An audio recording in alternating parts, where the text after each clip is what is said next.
I am sorry. Are you okay? Podcast is intended for mature audiences.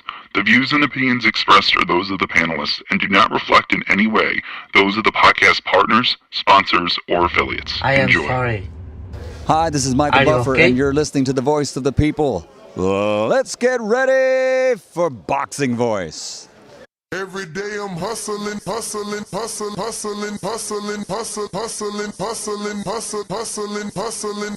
Every day I'm hustling, every day I'm hustling, every day I'm hustling, every day I'm. I think I just solidified myself as, the dominant performer that I am. And I think it was just a reminder to let everybody know who the real champion is. That's what 68 is. They want to see me versus Canelo, and that's what we want too. I'm the youngest super middleweight champion of the world, 3-time world champion. Now just give me the fight that we all want to see. Who wants to see David Benavidez versus Canelo? That's what you guys want to see? Let's get it.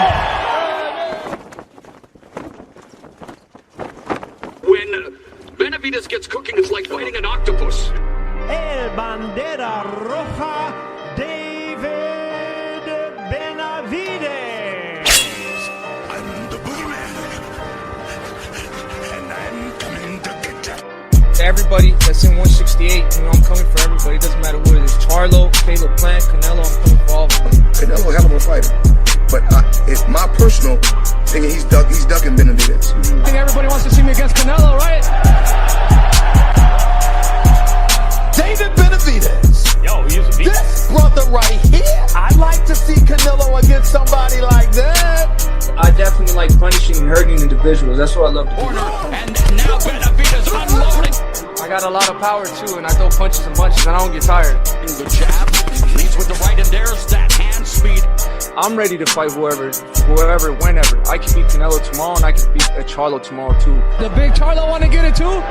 So Charlo would be the alternative. He don't want to get in the ring with me because he's a pussy, that's why. TheBoxingVoice.com. I've never liked Caleb Plant. It's never been a secret. I never liked Caleb Plant. At the end of the day, I'm not nobody's friend right now. I don't want to be nobody's friend. I'm here to knock people out. And if you don't want to get knocked out, don't mention my name. In this game, it really is kill or be killed. It's either you or me, and I pick me all the time. Finish him. SDS Promotion.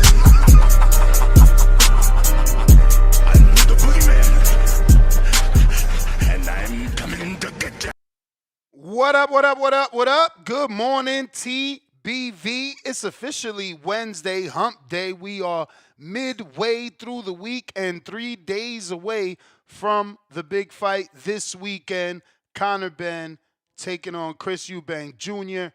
But today we're going to be talking about another UK fighter in the 175-pound division, Callum Smith. Callum Smith had a birthday yesterday, and Matchroom Boxing might have teased the possibility of him fighting David Benevidez. They did announce that he's going to have a fight announcement soon, but the play on words is something that we have to look into, dive deeper into, to make sure that Callum Smith isn't stepping up to the plate and facing David Benavidez, the Mexican monster, which, based off today, that is my belief.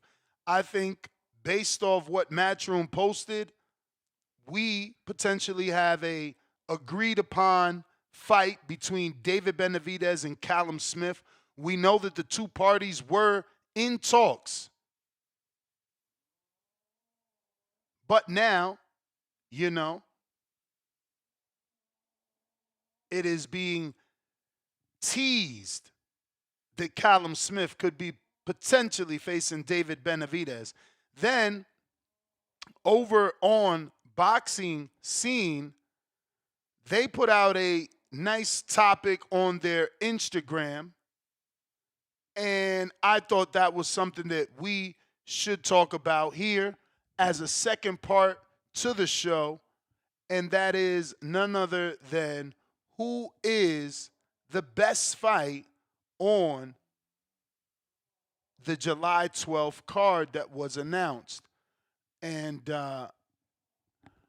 Boxing Scene put out a nice graphic asking the question, and I said to myself, you know what?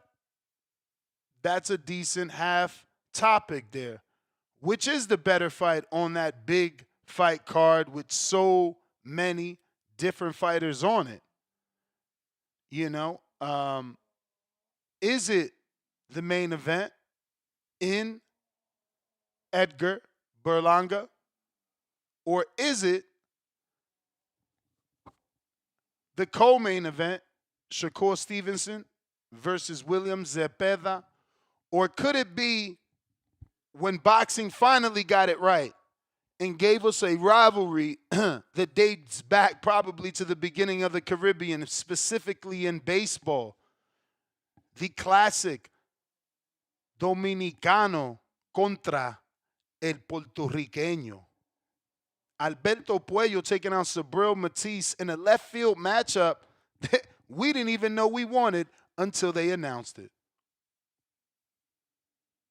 And then last but not least, could the best fight on this card be David Morrell versus Iman Kayatev? This is what we're discussing here. This is the second part of the show. The first part is this. Matchroom Boxing says, "Happy birthday, Mundo," with the celebration emoji and the stars emoji. They tag Callum Smith and they say, "Ready for another monster fight. Soon emoji." And they letting you know they're going to announce his fight soon. But the play on words, ready for another monster fight. Now, maybe this one clue isn't enough for you, but you have to factor in that they're already in talks. There's been multiple reports that there have been talks between Callum and David, yet there was no offers. So where there's smoke, there's fire. And if you're talking, you're certainly going to get to a point where you tell someone how much money's on the table for the fight. I don't think it's a coincidence, but this is something that we're here to talk about. If you feel that Matchroom is just being slick with the words and it means absolutely nothing, call in. Voice your opinion. Let me know. I see George Foster saying it could be Yard, but Yard has a fight this weekend. Then we got to see how hard that fight is, how many rounds he gets, which tells us the turnaround that he could potentially have. So I don't think it's Anthony Yard. If he gets a great stoppage, early stoppage, then I think he could be considered. But don't forget that David Benevidez is the A side, and he's been out of the ring now for 80 days today.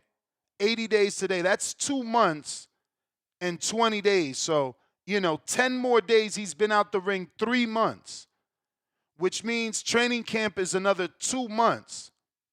So we can expect David to be back June, July, August at the latest. I don't know that we can wait around for Yard. Not saying I don't want to. I love Yard, and I love what he could potentially bring to a David Benavidez fight. That's the fight that I've always wanted for David. I didn't want Vazdek. I didn't want Morrell. I wanted David versus Yard. Obviously, Yard just not in that position in the division just yet. Hasn't really got that official named win at the moment. So I'm probably, all alone when I say I want that Yard and Benavidez fight. Some of you may not think he's ready, and I mean Yard. But if you're watching this on YouTube, we need about another 95 subscribers to get to the next goal of 240,000. Right now we're at 239,905. So we certainly need your assistance to get to that next level. Tell a friend to tell a friend we're rocking out right here on TBV. Talking boxing twice a day. For anybody that doesn't know, we certainly talk boxing twice a day. If you want to suggest topics, you can do that in our Discord. If you're part of one of our many groups to recommend it, then feel free to drop it in one of those, because we always want to talk about things that the community wants to talk about. If you haven't caught our episode last night, remember we're twice a day with it. We did have a great interview with DeWitt Frazier, coach out of Canada, the trainer of Ricardo Brown and Melinda Wapool and Joshua Frazier at the moment. Check that out, as Ricardo Brown is stepping up to the plate. Today is supposed to be the day that they announce that he's going to be taking on Arslan Beck Makhmudov or whatever. Shout out to Arslan Beck. Even if he doesn't win, he turns right around, right? He's not that type of guy that like takes 10 years off. He's not looking for big tune-ups. He's out here, man, trying to get these wins no matter what we may think about him. You always got to remember that guy for, wrestling a bear, right? That was good content for him. But once he started stepping up to the plate, he's been kind of getting exposed. But, Arslan Beck nonetheless presents danger for Ricardo Brown that hasn't been in there with a guy as big as Arslan Beck, and certainly hasn't been in there with a guy that likes to wrestle fucking bears, as you can see right here on the Boxing Voice YouTube channel. We're live with it. You could also catch us on X streaming video, not to be confused with X video. X streaming video here on X, where it's formerly known as Twitter. So if you are watching it on X video, go ahead and hit us with a retweet, repost. If you're watching or listening on X Spaces, do the same. All my people, good people on YouTube, I need you to hit that thumbs up and that notification bell. Let's activate the algorithm. Let's let them know we got dozens of fans every morning tuned into the same place, Breakfast Club of Boxing, Voice of the People. There is no equal. Phone lines are open, and those links to call in are in the live chat. We've pinned it to the top to make it easy for you to find. But we're talking Callum Smith and the potential fight with he and David Benevidez. The fact that Matchroom announced, a happy birthday tweet for Callum, but they included a fight announcement coming soon, a monster fight at that. Definitely getting the attentions of us conspiracy theorists, that believe this is an indication, this is a teaser that maybe that David Benevidez and Callum Smith that we've been wanting since they were both at 168 has finally been solidified.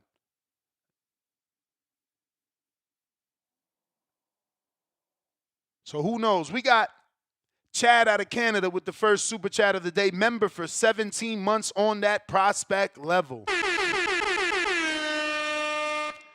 Decided to stick with YouTube. TBV. Salute to you, champ. And I think he's talking about where he wanted to remain a member, whether it was going to be on Patreon or here on YouTube. Both places, you do have the ability to ask anybody that we interview a question, and we are ramping up those interviews every day. We got one or two or more per day. This week, no different. We're going to have Jahad Tucker back on the show Thursday since his fight has been announced. Soft announcement, no official announcement. Rumor has it that Jahad Tucker has agreed to the fight with Truck Simpson on the undercard of Vito Milanecki. We're also going to have Edgar Berlanga's trainer, Mark Farrat, on the show as well. And we want to talk to him about game planning for Shiraz and, the decision, to take that fight. We're also going to be having Franchon Cruz on the show. Franchon Cruz DeZern, she just signed a multi-fight deal with Salida Promotions, and she's back in action. We're going to have her on the show shortly. We're looking forward to having a young prospect out of Cincinnati or should I say Ohio, Devin Young on the show. Nikita Abaali as well will be on the show. So, numerous people scheduled. If you want to drop them a question, head on over to the community page here on youtube.com or head on over to our Patreon page and let us know. Drop your question in the comments, and we will certainly ask our respected guests the question.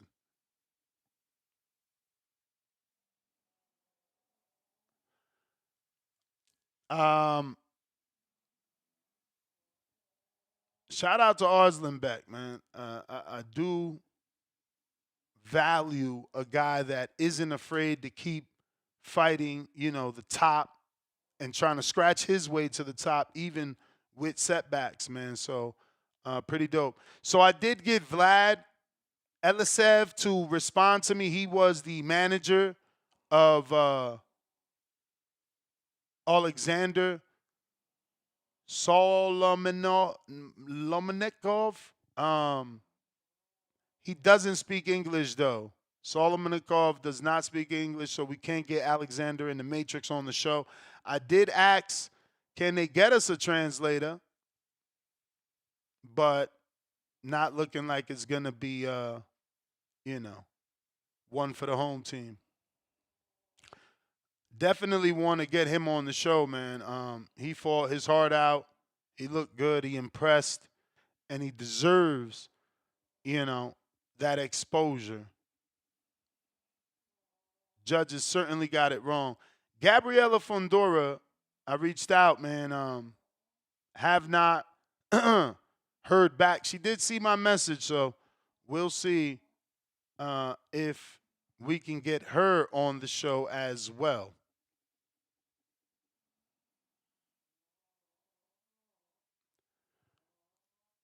But shout out also to Michael Fox. Obviously, tickets go on sale. It's going to be a blockbuster triple header May 17th as Sergey Boachuk gets back in the ring. This time he's going to be squaring off against Michael Fox. Decent scrap. Probably not what the world wanted, as, Boachuk has just came off of that Virgil fight and the tune-up when Madrimov pulled out. But, our good friend of the show, Michael Fox, is going to be stepping up to the plate, taking on Sergey Boachuk. So we're going to be rooting him on, man. We're going to be rooting him on, and hopefully this works out for Michael. So don't forget to tag Michael on X, man. Let him know you rocking out with him. We got Casual with the 5-pounder. Chances of Benevidez coming to Liverpool for the Smith fight. That would easily sell out Anfield. There was a lot of talk of him holding the fight in Anfield. Let's see if David and Samson are into brand building. We do know that David had this to say about traveling to Saudi. To be honest with you, I'm not worried about Turkey. We're on PBC. We're in the U.S. We're here throwing fights here in Vegas. That's what I care about. I care about headlining fights for PBC.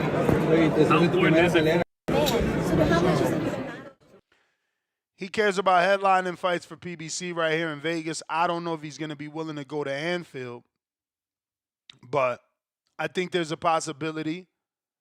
There is room to build, to grow your brand by going to Anfield and going across the pond and,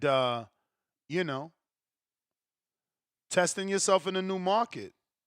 I don't see anything wrong with that, but A-side shit, right? They may not want to go to the enemy territory of Callum Smith. Today in the evening show, we're also going to have Regis Prograis. I would say drop your question, but that's been out for a while, so there are dozens already. First come, first serve basis. So if you get in where you fit in, then we'll get your question asked. But if you didn't, then you probably won't be getting that in.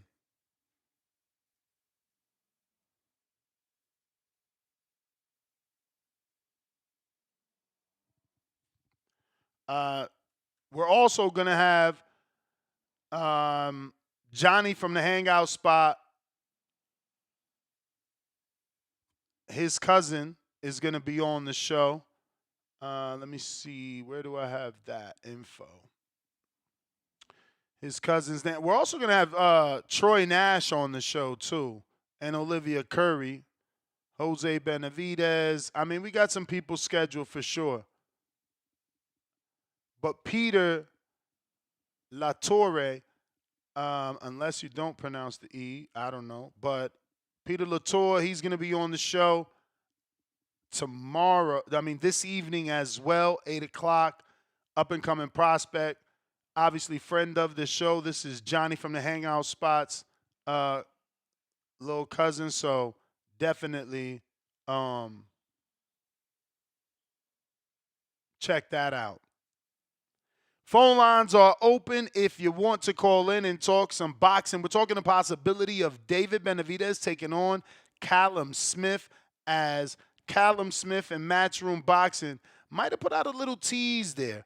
I don't know. Maybe I'm reading too much into it, right? That's what I do. Maybe I'm reading way too much into it because all I do is watch boxing. But here's the information. You tell me. They say, happy birthday, Mundo, at Callum Smith, ready for another monster fight soon. You know, and obviously Callum has already said that an announcement is coming soon about his fight. Now they're saying another monster fight. When's the last time he had a monster fight? Oh, that's right.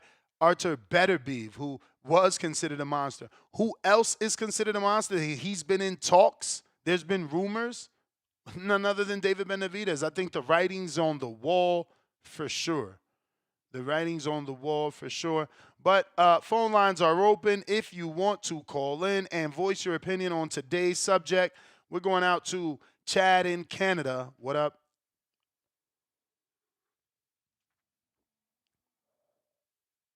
Hey, good morning, Ness.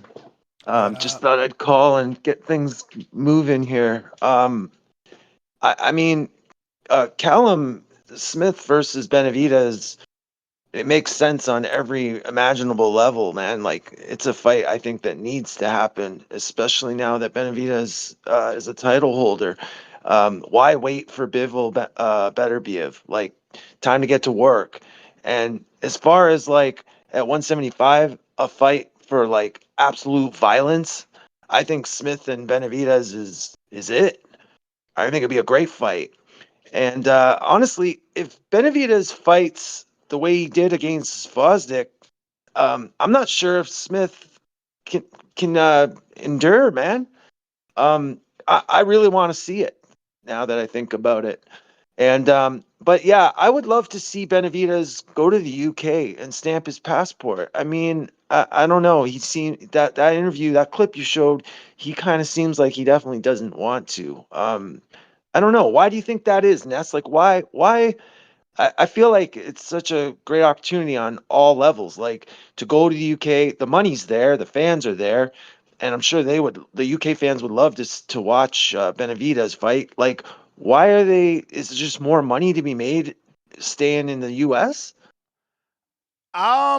You know, it's tough to say because obviously in Anfield they're going to sell some tickets, so you got to want to hopefully assume that that can make up for some of it. But I mean, it just goes back to all the biggest gates are in America, you know, so maybe it just boils down to that. We can just charge more, and he knows that, his team knows that, and they want to do that.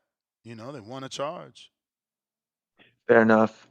Yeah, I think I don't have too much more to say about it, but I mean, I feel like now that Benavidez is the belt holder, we just need to move forward, and I think this would be for his first defense. Callum Smith would be a great, huge fight, huge statement to the entire division, and to Bivol and Beterbiev themselves.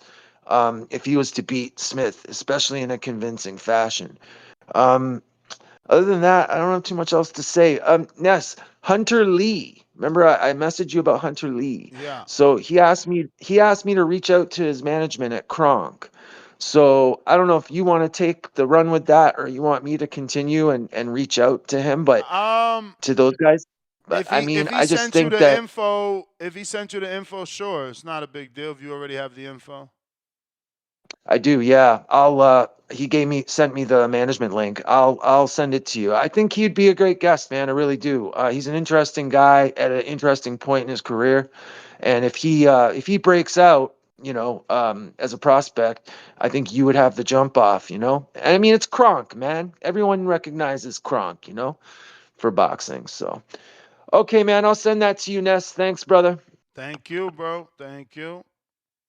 So, Champ, wait, where you going? You didn't even tell us. What do you think is the best fight on the July 12th card? Lord, he left. Okay, so you ain't like the second part of my show. All right, I see how it goes. Boxing fight game. Boxing fight game.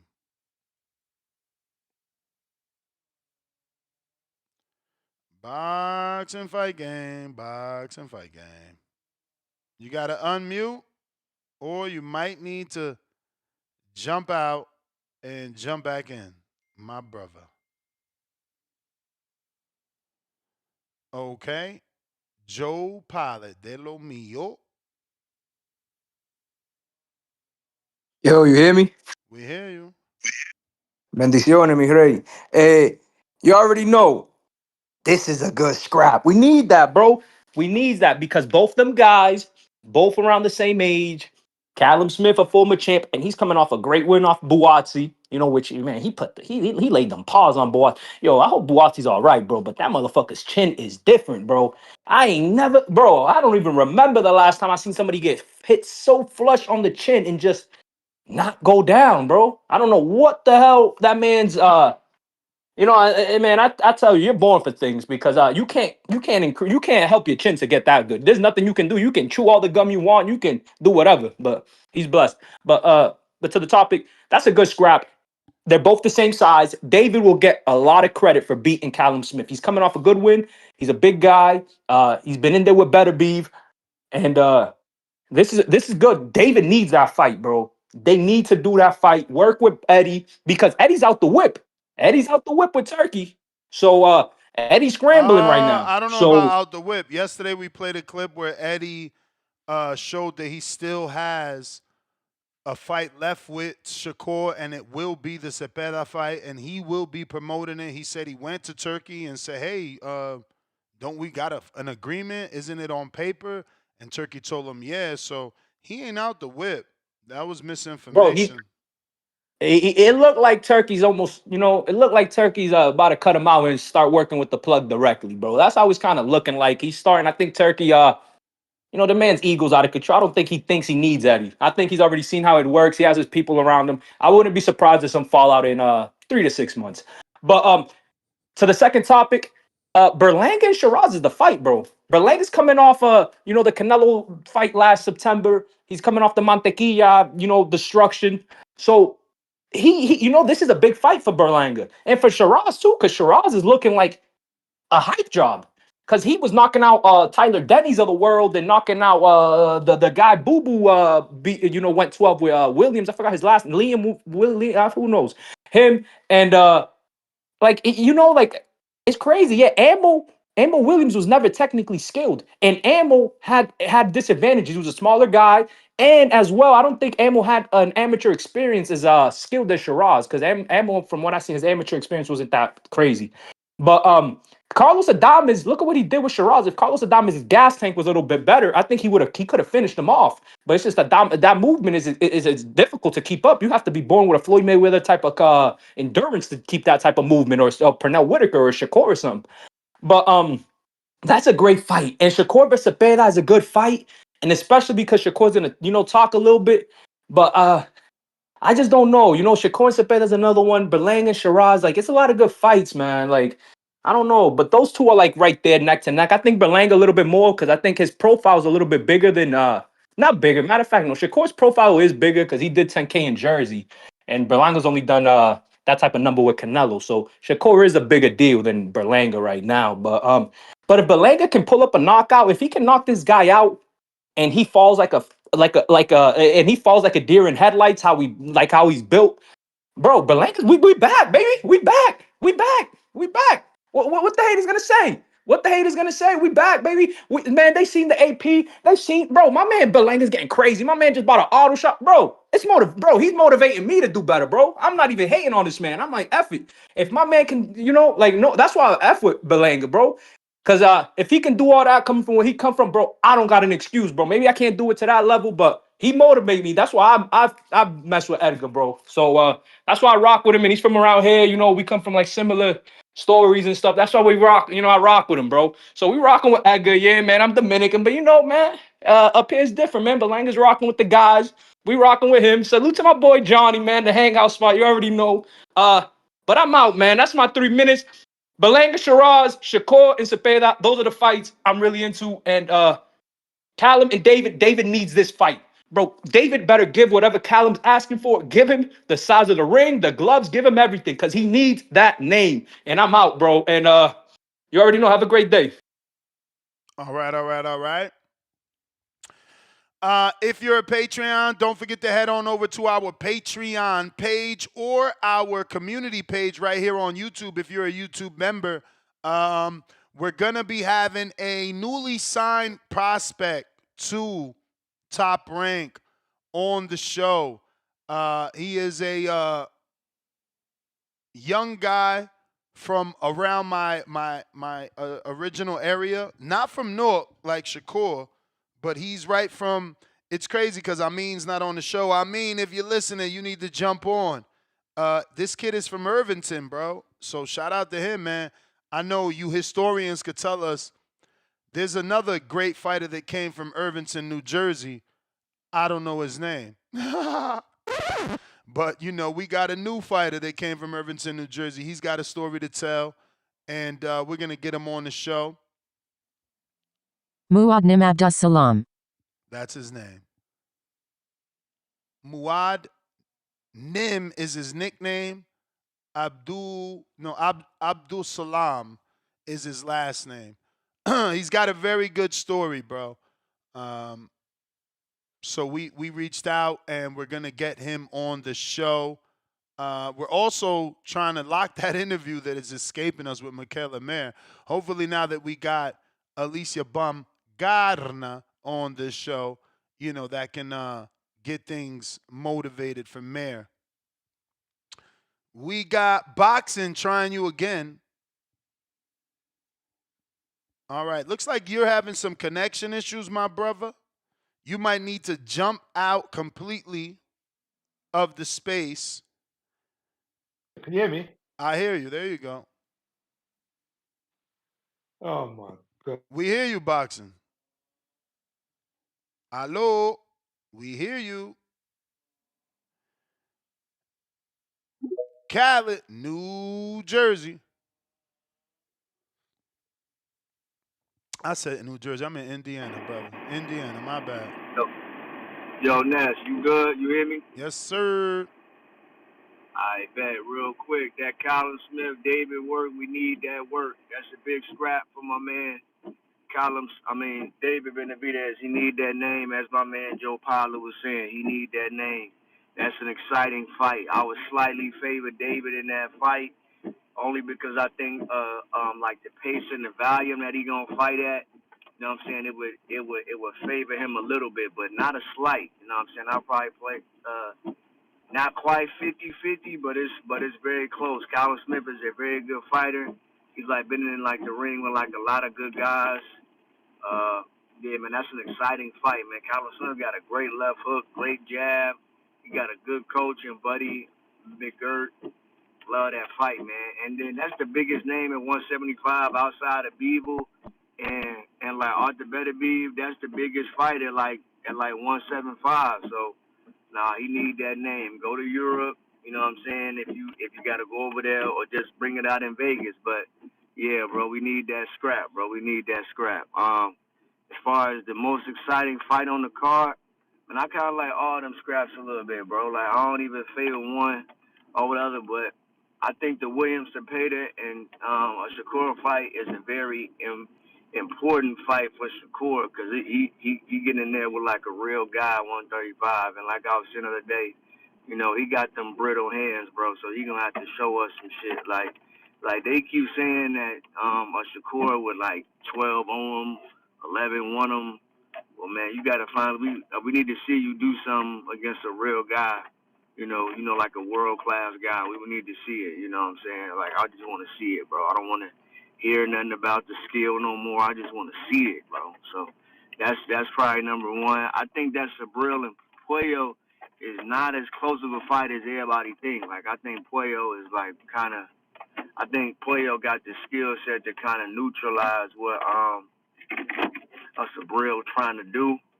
And I think that Hamza and Edgar Berlanga is going to be an exciting scrap, bro. I think that's just going to be an exciting scrap. I want to see if Edgar was in the gym working on his skill set. You know what I'm saying? Like, see if he added some tools. We wasn't able to see nothing because he got other buddy out of there after, like, one round. So, you know what I'm saying? I just want to see if he added something to the skill set. And then, David, I don't know the dude he in there with. I think that's probably just like I was saying, like prospect on prospect. So if I had to rank it, probably Williams is like Stevenson and William is number one just because it's a lot of questions around Shakur with brittle hands and shit like that, and just can you deal with a real guy? And then probably that Edgar and Hamza because I think it's a lot of questions around both of them, and I think a loss. Hamza coming off the Carlos Adames really lost. Edgar Berlanga, how you gonna look after surviving against Saul? Like, it's just a lot of questions, and they both young guys, and each of them, if they get a win, it could kind of move them up and like give them like a slight push. And if somebody lose, it might, you know, they're gonna have to reset in like a real way. So. Yeah, bro, but David Benevidez, get that Callum Smith work. You've been ducking that for a while now, bro. Get that Callum Smith. That outside of the other champions, that's the biggest fight at 175. We already looked up the rankings. We already looked at the names. There's no work in there. It's like work in there for sure. Never gonna say it's no work because just because you don't know the guy, that don't mean it's no work. But that's the biggest name and some work for you. You know what I'm saying? You own names and work. So, yeah, bro. Hey, Ness, how would you? Do you think that David and, like, Callum Smith is a 50-50 fight? Or, like, are you just giving David, like, a huge edge? 50-50? Hell no, bro. Hell no. Not to me.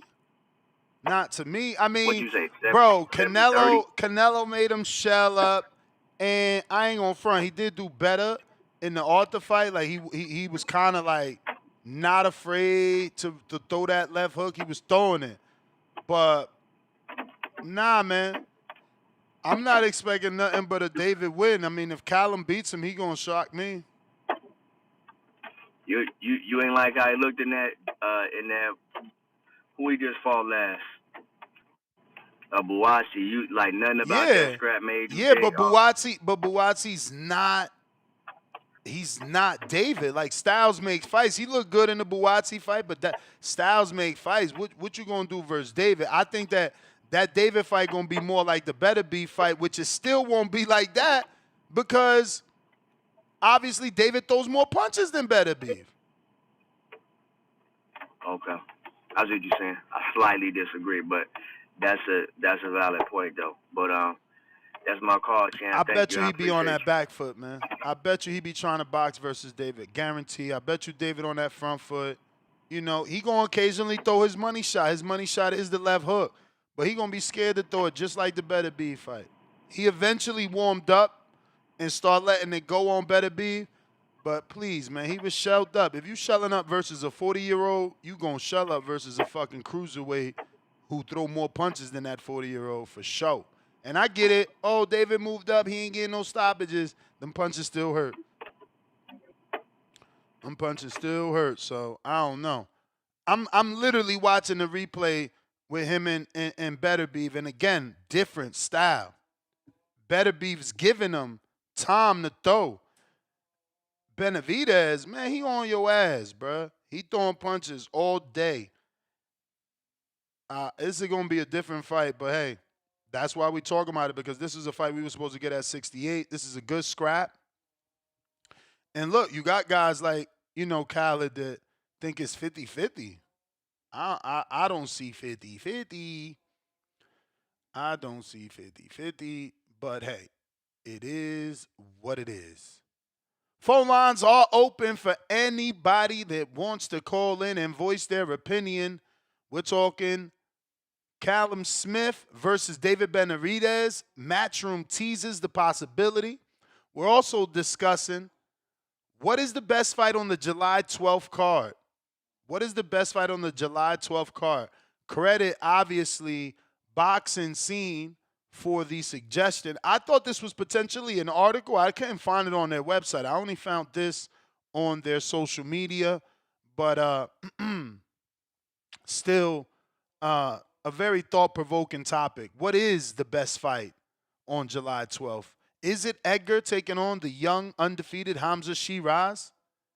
Obviously, Edgar is the underdog in this fight because many believe that Hamza Shiraz is the poster boy / ambassador for Turki Al-Sheikh, and Edgar is already 4 rounds down on the card. Shakur Stevenson taking on William Zepeda. Is that the best fight on the card as Shakur takes on the young, undefeated, highly ranked William Zepeda that throws about 1,000 punches per fight? Or is it the classic rivalry, Puerto Rico versus Santo Domingo, República Dominicana, Alberto Puello versus Subriel Matias in a classic Caribbean clash? Or is it our Caribbean cousin, David Benevidez, getting in there with the Ukrainian, Iman Kayatev? I hope I'm pronouncing that right, because if I am, then it sounds so close to Spanish when he's like, cállate. Shut up. You know what I'm saying? Yeah, I know. Every day is Friday finesse, man. So lot makes me laugh. Lot keeps me happy.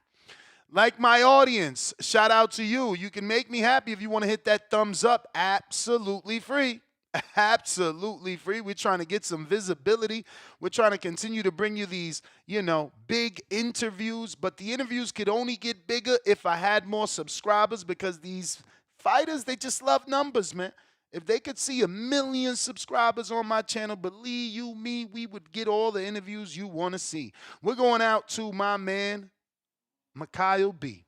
See how I did that? Smooth with it. Yo, can you hear me, Ness? Yes, sir. What's going down? What's going down, man? First off, I'm on a brand new headset, brand new mic, man. Shout out CYP, man. Appreciate it, bro. You sound phenomenal. Shot me some. So you got the Kenichi biz that he told me to send you. Yeah, man. I appreciate y'all, man. I appreciate y'all. Damn, you sound totally better. That's crazy. Yeah, man.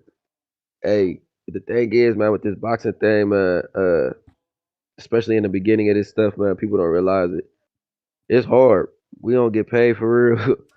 I'm coaching and fighting and doing all this stuff, and I got some sponsors and stuff, and I work my butt off. But man, ain't a lot of dollars in this stuff, man. Like, still all the same sacrifice, all the same. I'm taking all the same punches. You know what I mean? That the guys that's making the millions of dollars, I'm putting in all the same effort and doing all the same work. And until you get certain opportunities, that's just what you got to do. You got to just keep grinding. So, shouts out to the Boxing Voice. Shouts out to CYP. Just the ability to have these platforms that come and speak and fight and be seen, and opportunities for sponsorship and all of that stuff, man. As an amateur fighter that's really pushing his way through to the pro scene, I appreciate y'all, man. But to the topic, Callum Smith, Benevidez, that's a good scrap. I mean, Benavidez' path to that belt was weird, to say the least. Different, to say the least. We've seen, because it was like he fought for an interim and then got moved up to the full title holder without it wasn't even like fighting for a vacant belt. I wish they would have kind of did it like that, where like he fought for a vacant belt, and at least it felt like he fought for the belt. Like the just moving him up was different, and now he's defending a title that we didn't really see him win.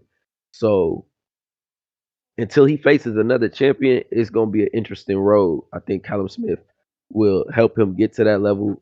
I mean, because regardless, I think he gets to fight with either Better Beef or man, why can't I think right now? Better Beef or help me out, Ness. What's the other guy's name? You said Better Be. What about him? Bivol. That's the other Oh, name I you're couldn't talking think of. about the He gets dude to fight fought with him. Yeah, he gets to fight with Better Beef or Bivol regardless because he's really the now he's got a full belt and he's the only other guy out there. So it's really just the in between time and helping to build up that fight, make him more appealing, make him more interesting. Because the thing is with the light heavyweight division, it's not sexy with all these Russians. So we really need somebody out of North America, somebody from the United States represent. But I appreciate y'all, man. Hold it down.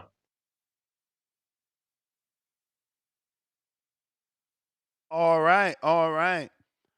Um, Emperor King.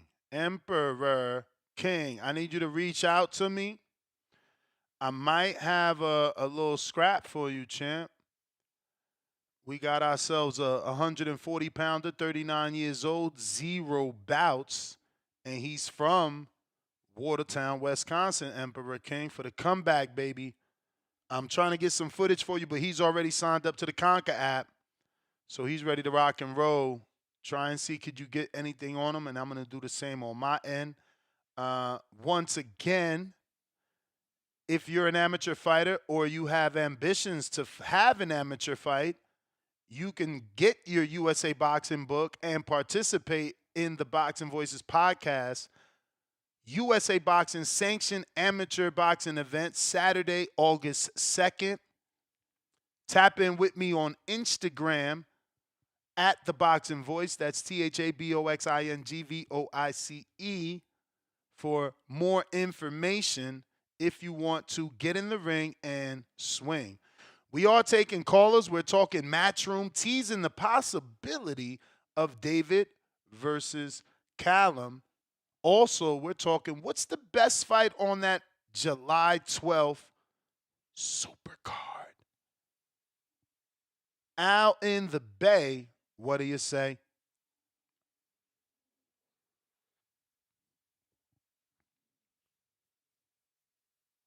Yo, man, I definitely love that fight.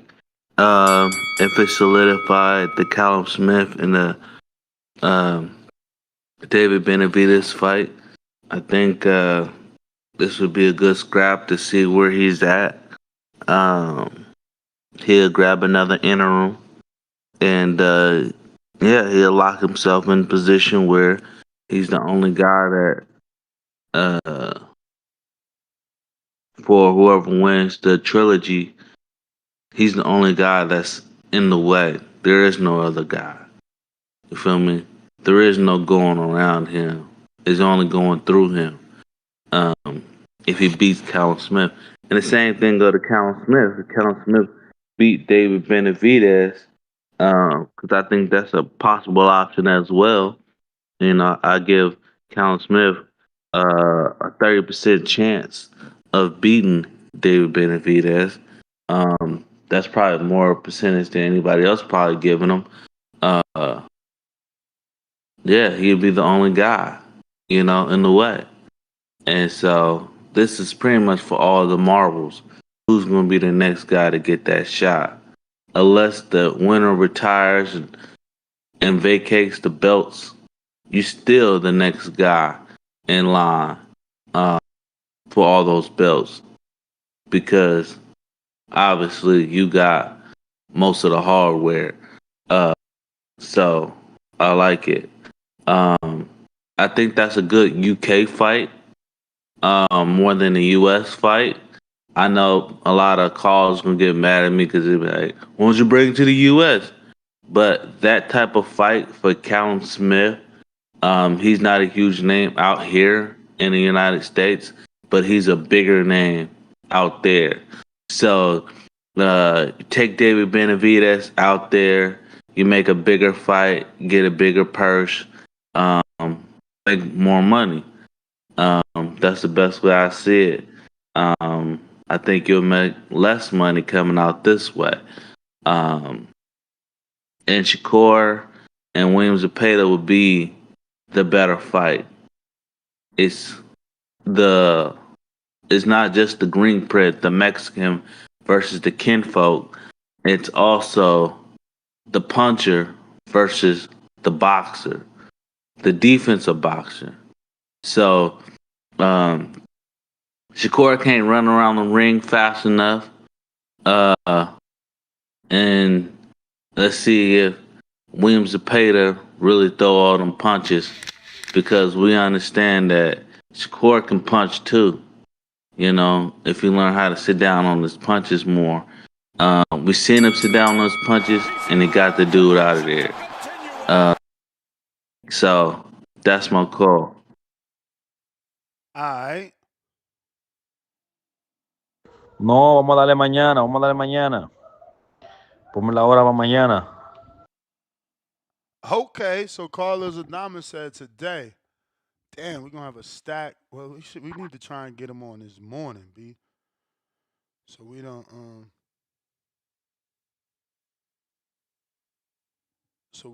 have too many interviews in the afternoon. James Benitez, Atlanta.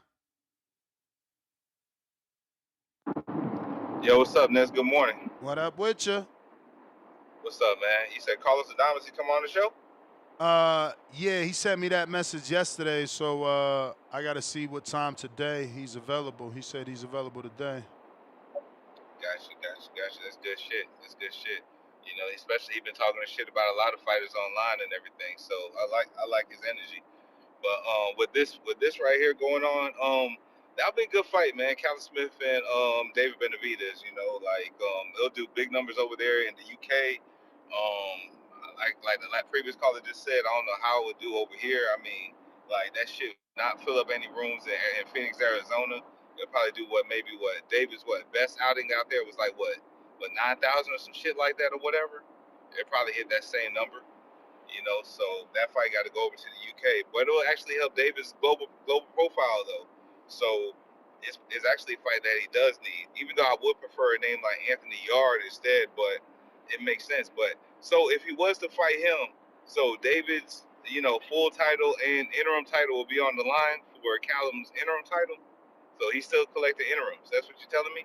I don't think he's gonna collect it. Remember, he probably won't pay the sanctioning fee because no, he won't. I probably won't pay the sanctioning fee. Okay. Cool. But other than that, the best fight that's on the actual July 12th card is going to be the Puello and Puello and Matias. I think that'll probably be the best fight. Both of those guys probably will be fighting in the inside, and they'll probably get explosive KO from one of those guys. With Dave Morrell, I think that's going to be a good fight, but I think Dave Morrell's going to edge. It's going to show that he is the contender that we expect him to be and be a top level 175 pounder. Shakur Stevenson, he's going to wash the Peta, so I'm not expecting shit from there, especially how Tevin Farmer actually beat him twice. I'm just ready to see what Shakur's going to do with them. And the Edgar Berlanga show, that's just going to be a KO right there. He's going to do what we all wish that probably Carlos Adames would have been able to do, is stop Hamza Shiraz, to stop this hype train. But it is what it is. Edgar Berlanga's going to finish the job. But yeah, Ness, I ain't got nothing much, man. But shout out to you always, man, and shout out to the community. And I'll catch you later. All right.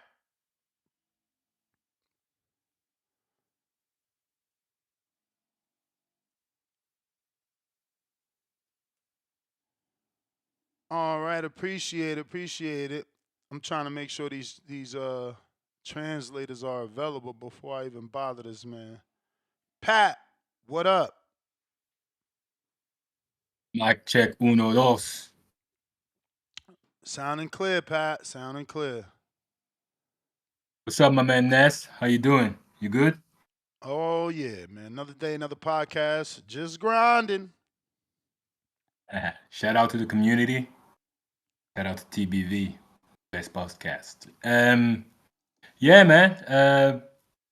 Benavidez against Smith. It's a good fight. It's a very good fight. I don't see it as a 50-50 though. I got Benavidez all day on that one.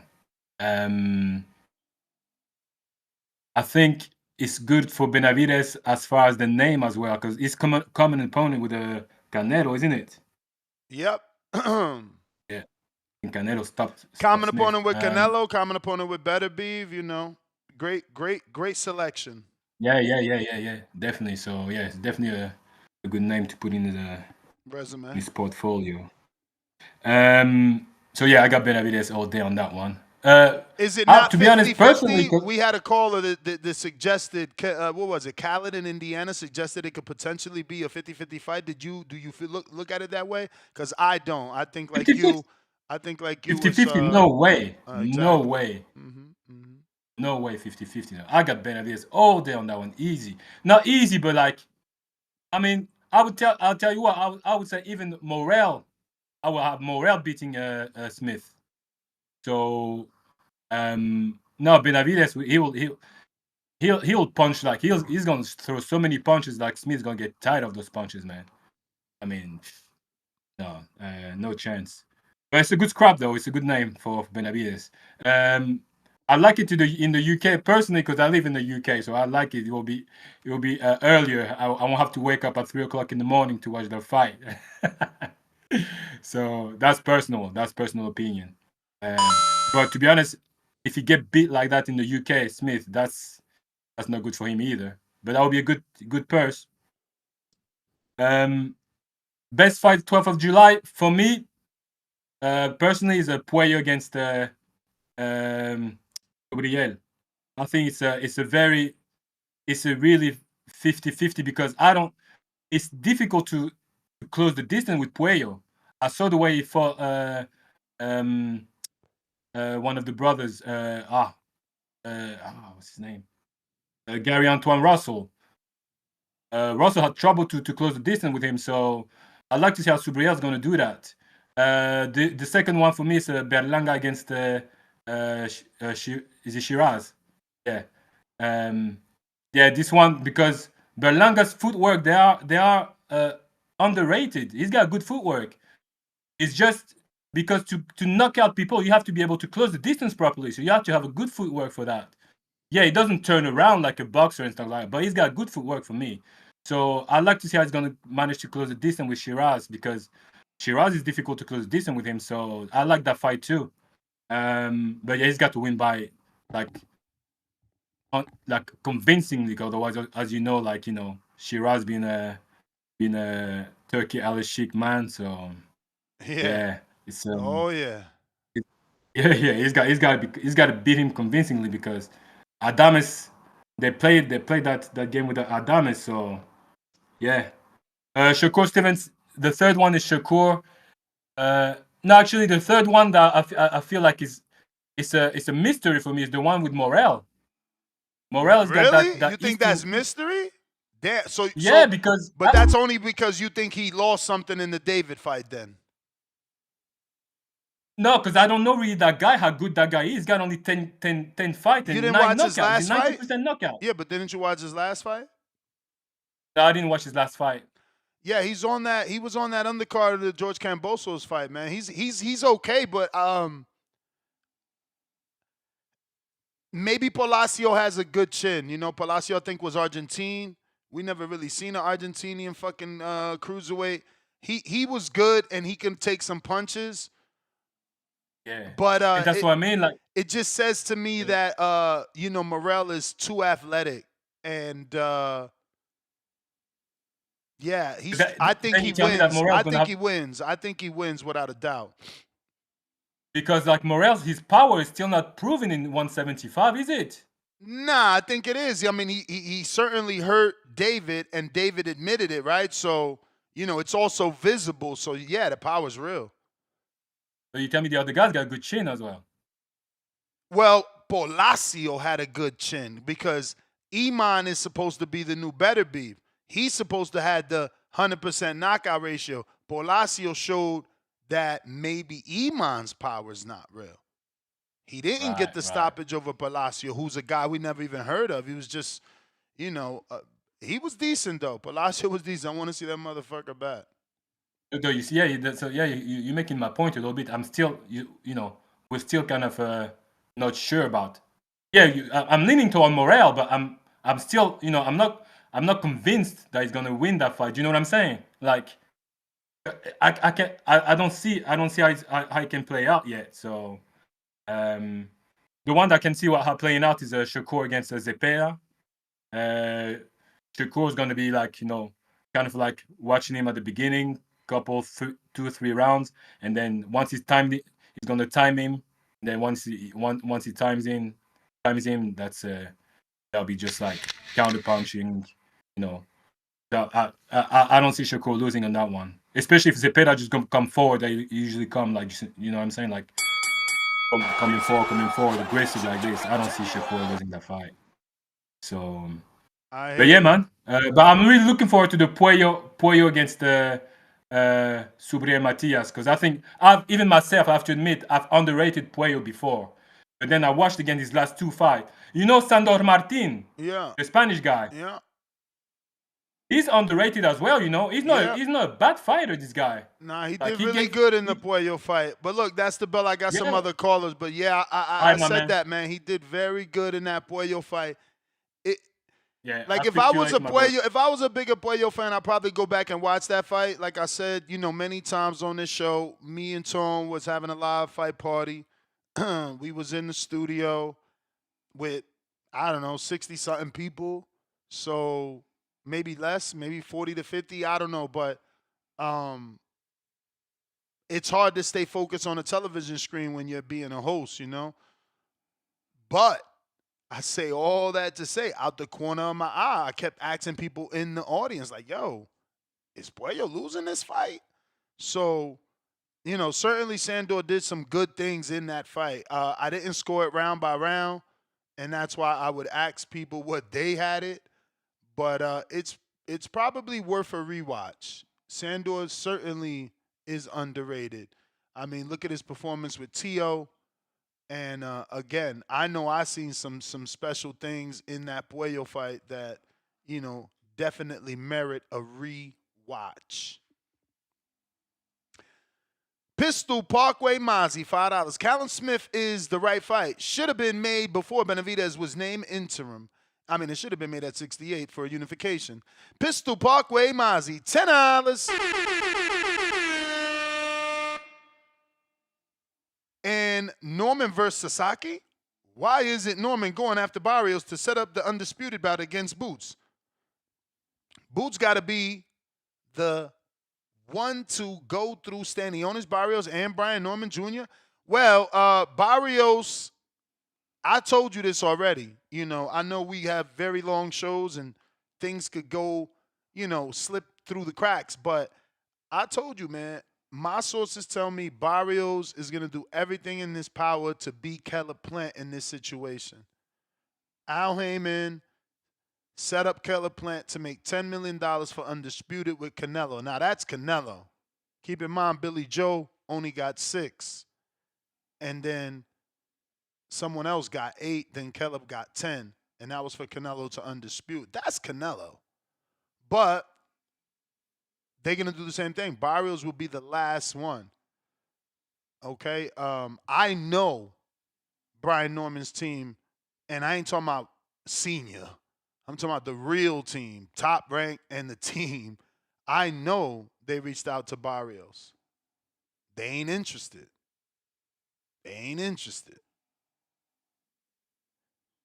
So Jin Sasaki's on the plate. Like I told y'all, the day after the fight, it is what it is, bro. They're going to get that Sasaki money. Barrios is looking like he gonna fight Pacquiao or just keep staying out. That was a tough fight with Jesus Ramos. He probably licking them wounds. And he ducking me. That's crazy, bro. I don't be understanding Barrios. We get along so well. He comes to my events. He always on the show, but he is selective with his time. I'll tell you that. My man just be seeing my messages, leaving me on red, and decide when he decide he gonna answer.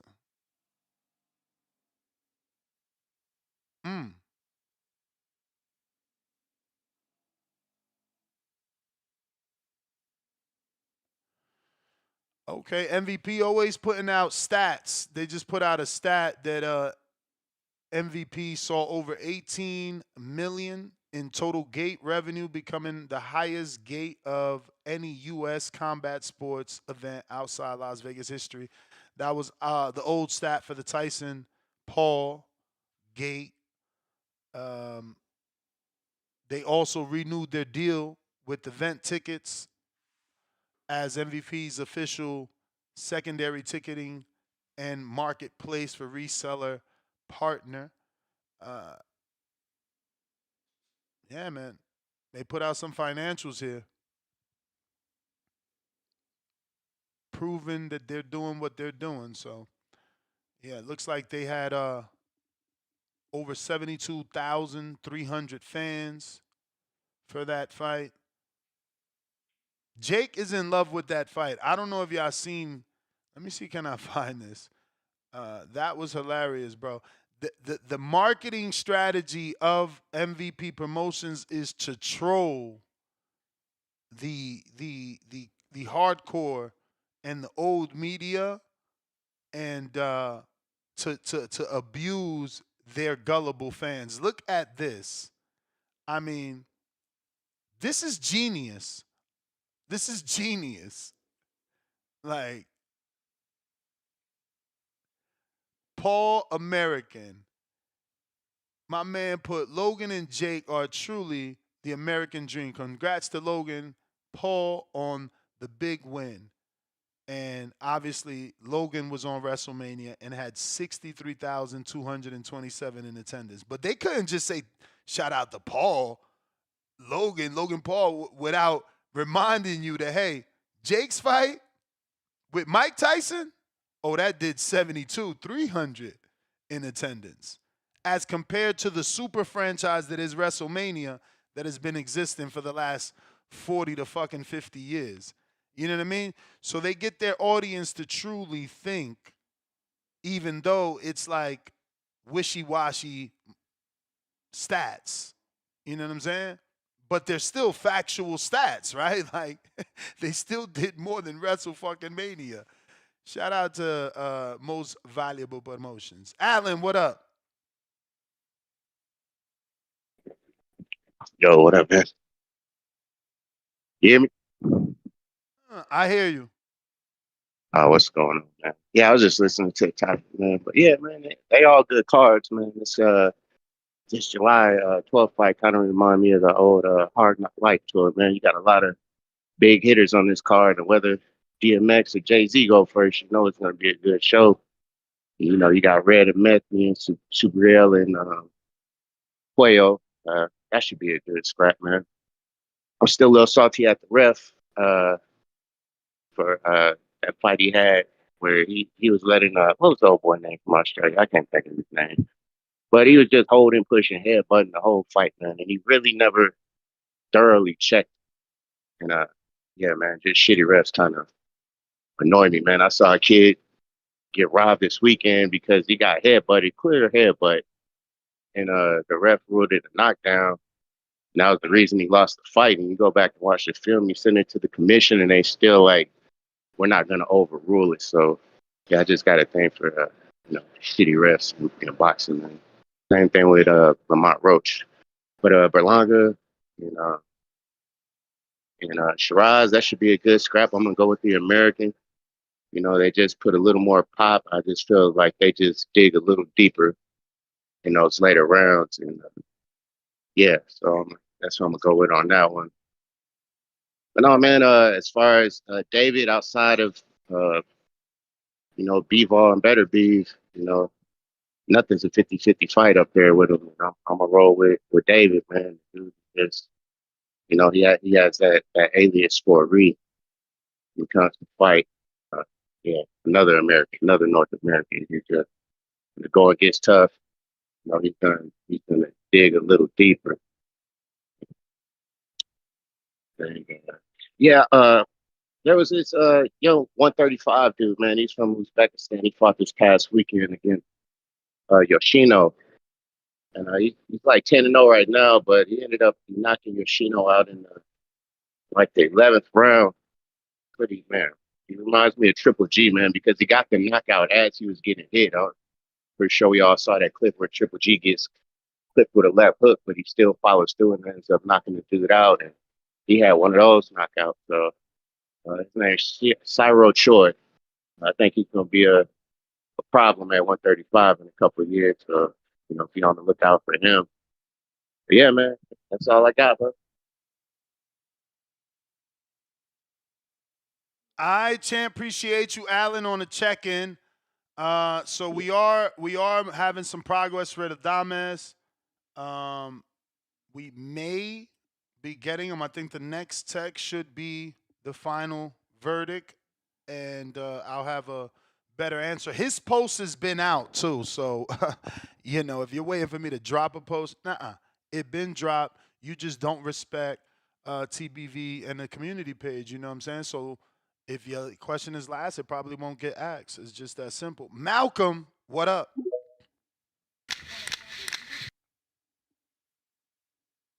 Yo, you hear me? You know it. Ho, my Caribbean brother.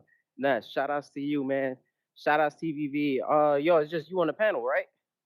Just me. This nigga Tone be slacking, bro. But I think he got a kid, man, bro. Remember, he got a kid. He probably got to put him on a bus and all that shit. He's on a different time zone than me. He's on a different times. I think he's an hour ahead of me over there, or something like that. I don't know. Nah, he should be behind because he's in Arizona like me. Because we're an hour behind y'all. We don't get daylight saving, so I see what you. Yeah, bro. Believe me, man. I've gone through 20 This Callum. Nobody got this work ethic. They can't do it. And you're not supposed to. I've learned throughout the years I'm not supposed to expect them to. This ain't theirs. This is mine. Nobody's going to grind for you like you. It don't matter.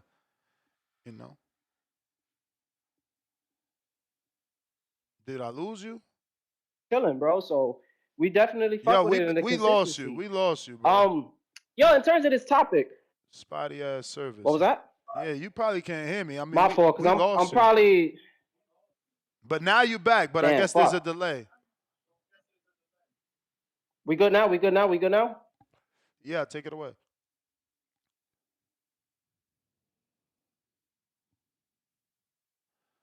All right, I guess not. Yeah, something wrong with your service, champ. Jump out, Malcolm. Jump back in. Let me get to these super chats. I got member for 19 months on the prospect level. Bones 13 says, get the translator app. Ness? Bro, that ain't gonna work. I'm having a live interview. I can't use an app. You can use an app for text. Adrian, $2.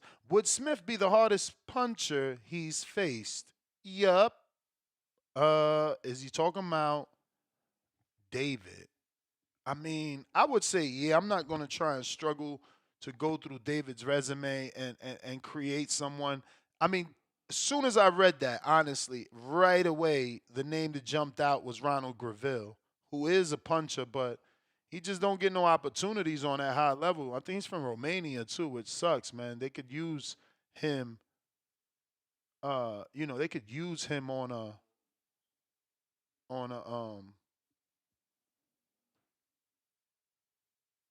higher level, on a television fight, right? Like, the dude doesn't get that opportunity since the David Benavidez squabbles. Malcolm, trying you again. Come on, Carlos. Get that good now, right? Yeah. We good now? Yeah. I had just fucking went back in the crib, so there's that shit that happens. But shout outs to Benevidez, man. I feel bad for this guy, man. I'm not gonna lie, man. I don't like Samson. You know what I'm saying? Like, he kind of did a bad job moving him around at 168. He said, "Fuck it, we can't give you the Canelo fight. We gonna try to get this undisputed shit." Oh shit, no undisputed. Let's just unify. Let's be the first to get some unification with the interim belts. Did that. You end up getting a WBC off of that because you can't get undisputed. And then they said, you know what? Fight Callum Smith. He has another unification. He has another interim belt. So this will be his second straight unification with the interim belts, man. That shit's crazy. And I like David. I mean, but technically, the WBA was the regular. Because it was Bivol was regular, the okay. super. Because Bivol was the super. So this will be like technically the first literal interim. But again, in our eyes as hardcore as interim, regular, same shit. Okay, yeah, but I just don't like how his career's going. I can't really blame him, it's just a waste of a fucking talent to me.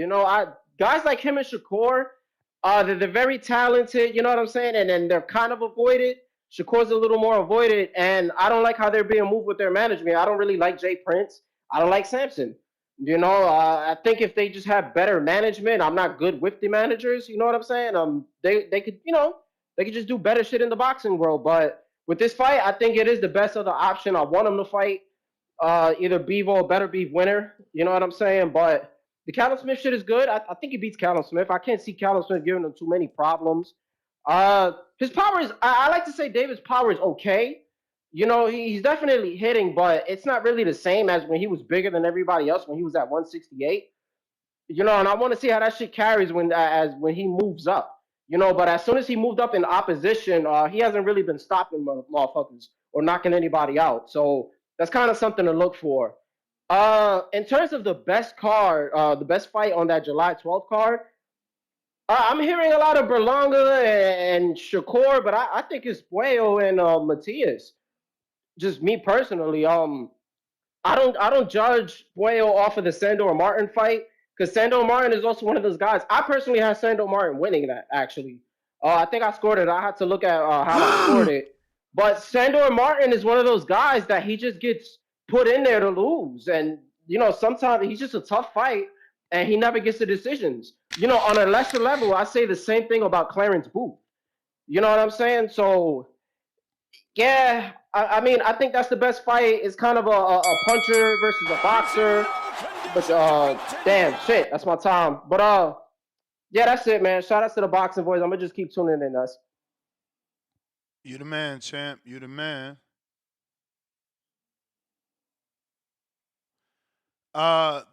Producers telling me Callum Smith belt won't be on the line. WBO will strip him when he steps in the ring, like they were going to do to Parker versus Dubois. There you go. So David won't get teased for unifying interims. We got Nike Hendricks on a check-in.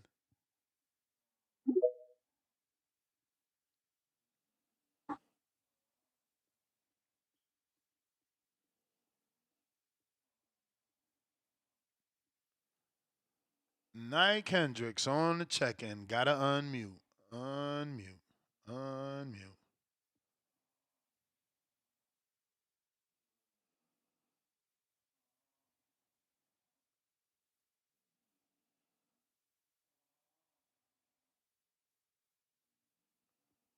People talking about I can't see the post for Adamas. It's there, champ. Believe. Believe is there.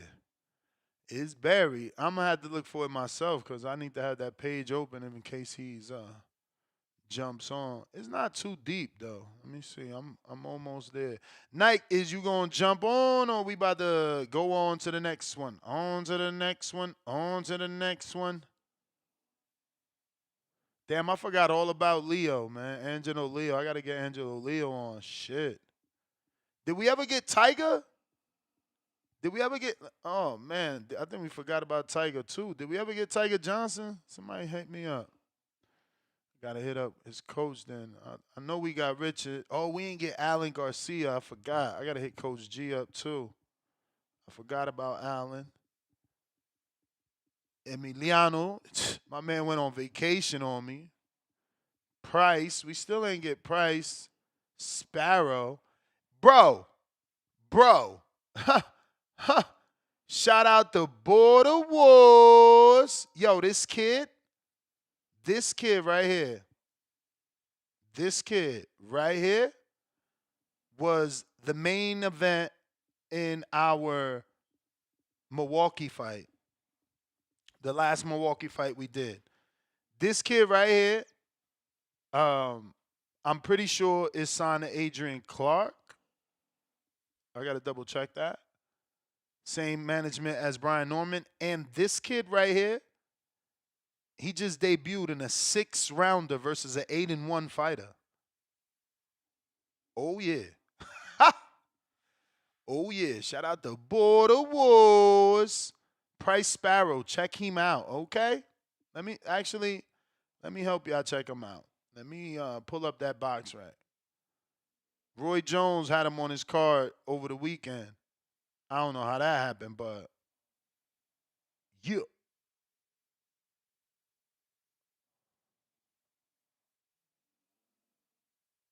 Yep. My man was 7-1 and 1. Well, now he's 7-1 and 1. So let's see. Mark Salizi was okay. He's not that old though. Shout out to the good old Canadian. You know. Let me screen share this. This was the opponent.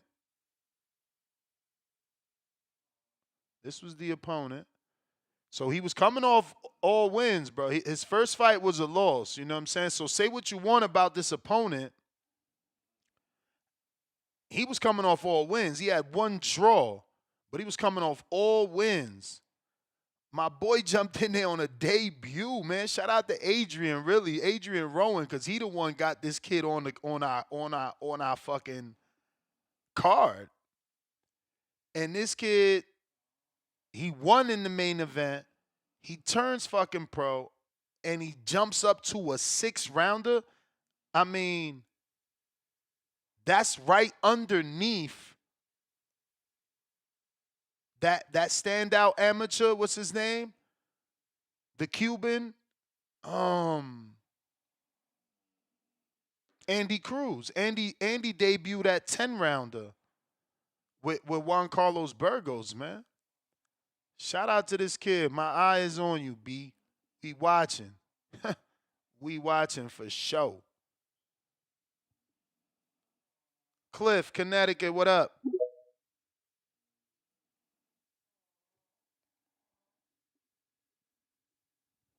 Shout out Price, man. That's huge. Yo,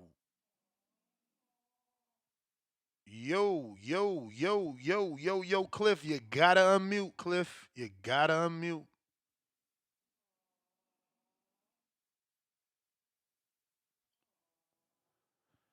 Cliff. All right. Jorge from Mexico.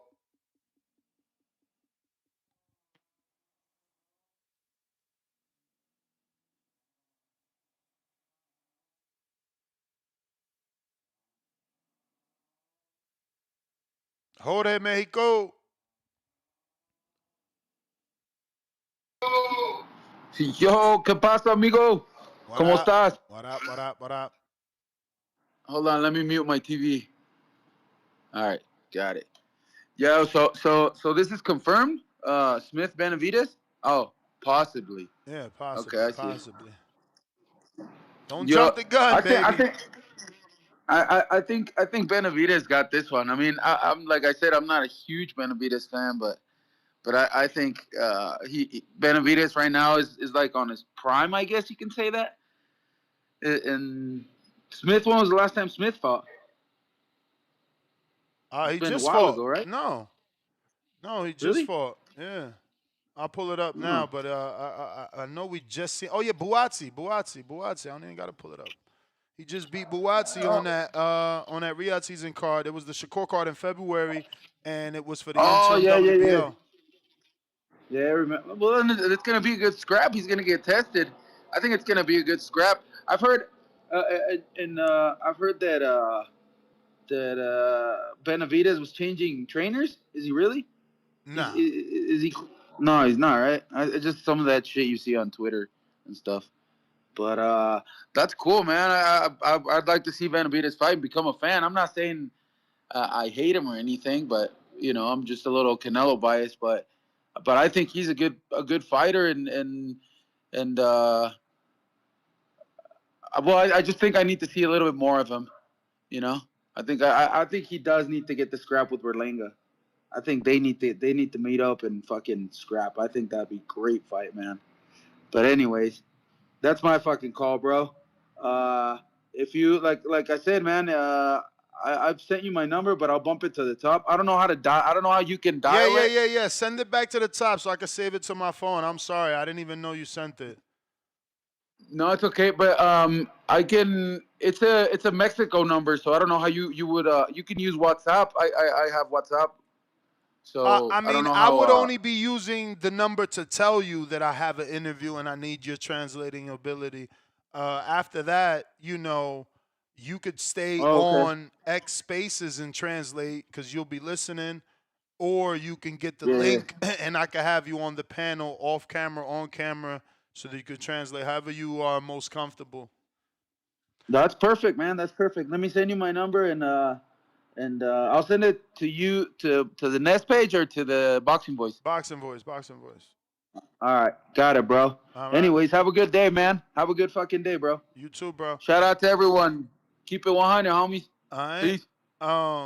Yeah, man, the more translators, the better. Because, look, today, Carlos said, yes, I hit up Broadway Joel because he's Dominican. He couldn't do it. So I hit up our boy, Philly Rican. He was asleep. And he's like, look, I need at least a day in advance, but I'll make it happen for you today. So, yeah, the more translators, the better. This way we got options. But Carlos didn't even hit me back. You know what I'm saying? Cliff, Connecticut, what it do? But whatever, man. We'll have a long day this evening. If he can't get on the morning show, we'll have to squeeze him in. That's crazy. I don't want to do three interviews this evening though. Yeah, that'll take up our whole show. Yeah, I don't like. I hate having that many on one episode. I don't like it. Word. But what up, champ? Ain't nothing at the gym listening to TBV. Why?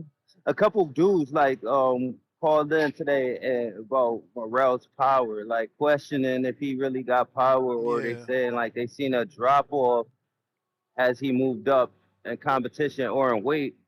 But what I'm trying to figure out is he didn't have a sample size for you to judge. He only had one fight at 75 versus one step up opponent, and he wobbled him. So you can't really say you could question his power. He hasn't given you enough of a display of it for you to. That's what I said. I said the opposite. I feel like he showed the power by wobbling David.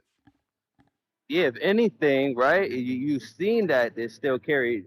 And you look at his resume at 68, I believe he dropped everybody but one fighter. I think. Oh, two. He didn't drop the dude that he fought on Riyadh. Forget his name. But I remember that fight. That's the one you thought he lost. Yeah, you thought he lost that fight. And somebody else he didn't drop at 68, but his power seemed all right. Bro, you know that fight was tight when they brought you in for sparring the next camp, bro. Come on. I ain't got to say shit. You ain't got to say what's already, what Wilder used to say? You ain't got to explain what's already explained. I don't know what the fuck Wilder used to say. What he used to say? Somebody tell me. But you don't got to explain what's understood. Exactly. That motherfucker brought him in for sparring the very next fight. But people tell me, I don't know what I saw. This Smith though Benevidez fight, if he did fight this, I would feel like the same way. I would feel the same way I did when Boots fought Stanionis, in the sense that I will be willing to put up a large amount of money that he's gonna stop Smith. Oh, Smith almost was holding on. Stop? Yeah, Smith was holding. Stop. Smith was holding on for dear life versus Buatsi. What? David got don't wait. What you mean holding on?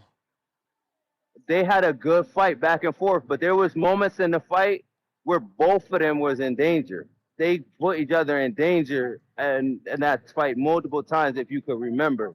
It was a back and forth fight, an intense fight where there was moments like if they didn't hold or get a good period, Nah, cover up and get Nah, like you're they had right. both You're had to right. weather the storm. You're right. You're right. Yeah, so if David's gonna, But he's Buatsi gonna like stop him. Nigerian or some shit, bro. He got that fucking, What that mean? man, he got that pop. And think about it. Most Nigerians got pop. Like, Davis moved up, hasn't put no one down, and hasn't stopped no one. And at 68, he wasn't really one punching nobody. He was overwhelming everybody. Yeah, that's how he's gonna do it. The move up Overwhelming. also slowed him down slightly. Like, he still ain't, I mean, I don't know. Is he as fast as he So was at 68? I don't know, but I hope the bookie looks at it like you look at it, and then we can get some money in here. Maybe we could get a plus 150 or something, because that's the that's what will happen. He will stop him. That's it, man. I Did ain't really much Beterbiev for stop me to keep Callum? going on about.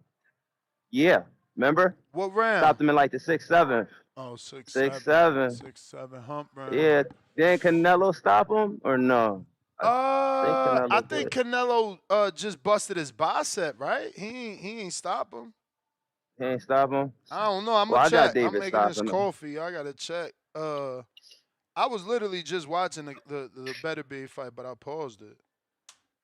That was a good fight. Callum did in that fight. He did decent versus Beterbiev. That's what kind of made me feel like Callum was gonna beat Buatsi because he did. To me, he did good until he didn't.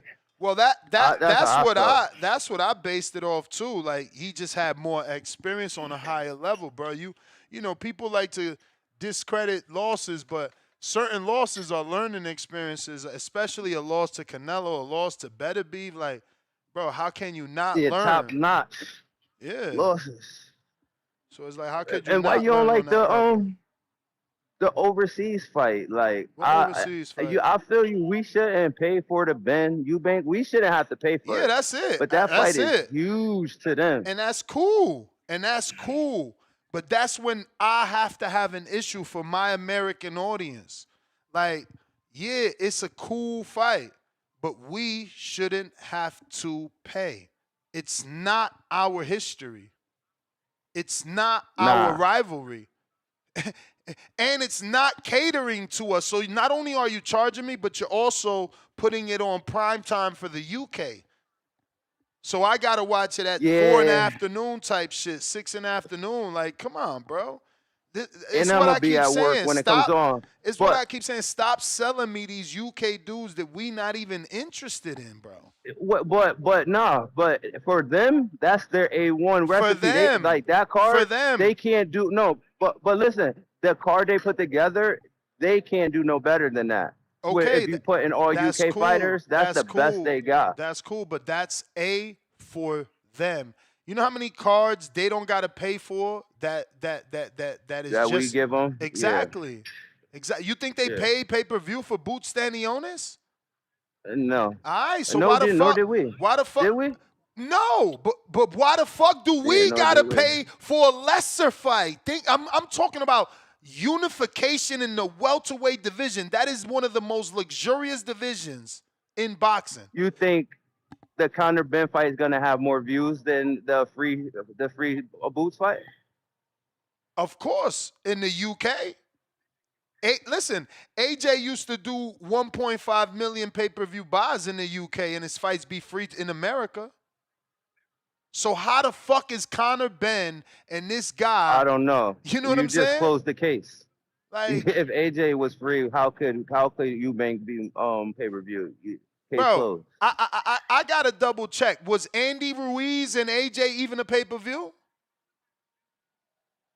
I wasn't even a hardcore then. I just heard about the loss. I didn't watch that fight live. Yeah, that was amazing live, bro. That shit fooled me. Boxing, boxing will fool you, boy. I watched it on like Instagram. They got like these reels, and that shit was crazy. You see everybody in the audience, mouth drop to the floor. when AJ was shooken up. Looked like a great fight. But I'm out now. So you All can let right. somebody else get up here. Yep. I'm looking for this news here. I wonder if BoxRec tells me this shit. Madison Square. This was on Sky Sports in the UK. So they sold it to the UK people. And it looks like we got it on the zone.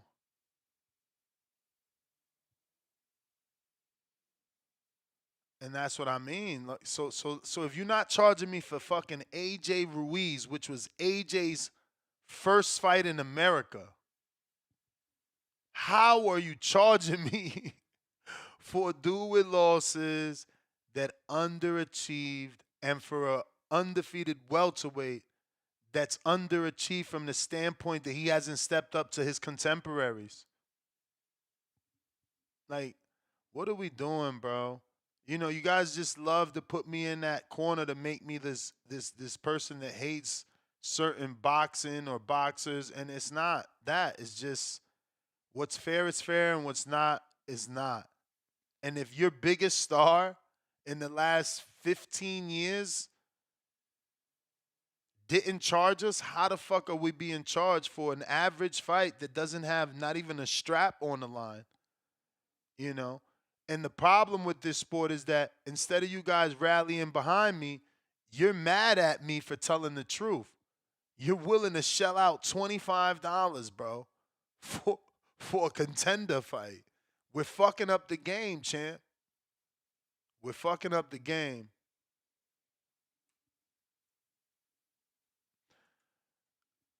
Listen, lines are open. If you want to call in, Rayochenko, what is up?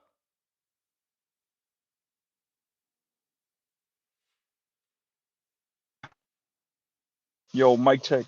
Shout out 1 TBV. 2 1 2. Hey man, I'm just on the early morning check-in. Uh, shout out TBV. I'm really looking forward to the fight. I agree with everything you're saying, and I'm kind of disappointed to hear that they are charging the fans to watch this shit. And I'm sure it's a fucking ridiculous amount. But you know me, I'm fire sticking it, so I have no bad taste. To me, this is gonna be a big fight. It's gonna be a great event. I'm gonna watch the whole thing. So if y'all don't want to pay for this, I recommend y'all find an alternative the same way I am. You feel me? Because I get it. I don't want to pay for this shit. That's stupid. Why would I pay for this? It should be free. But yeah, so I don't disagree with y'all in that sense. I will say, though, it's going to be a super fight. Like, never in boxing history have we had two sons go at it.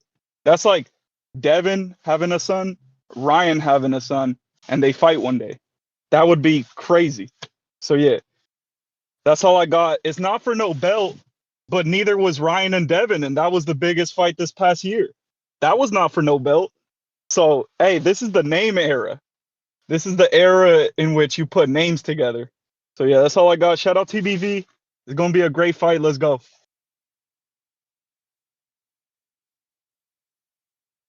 All right. See, and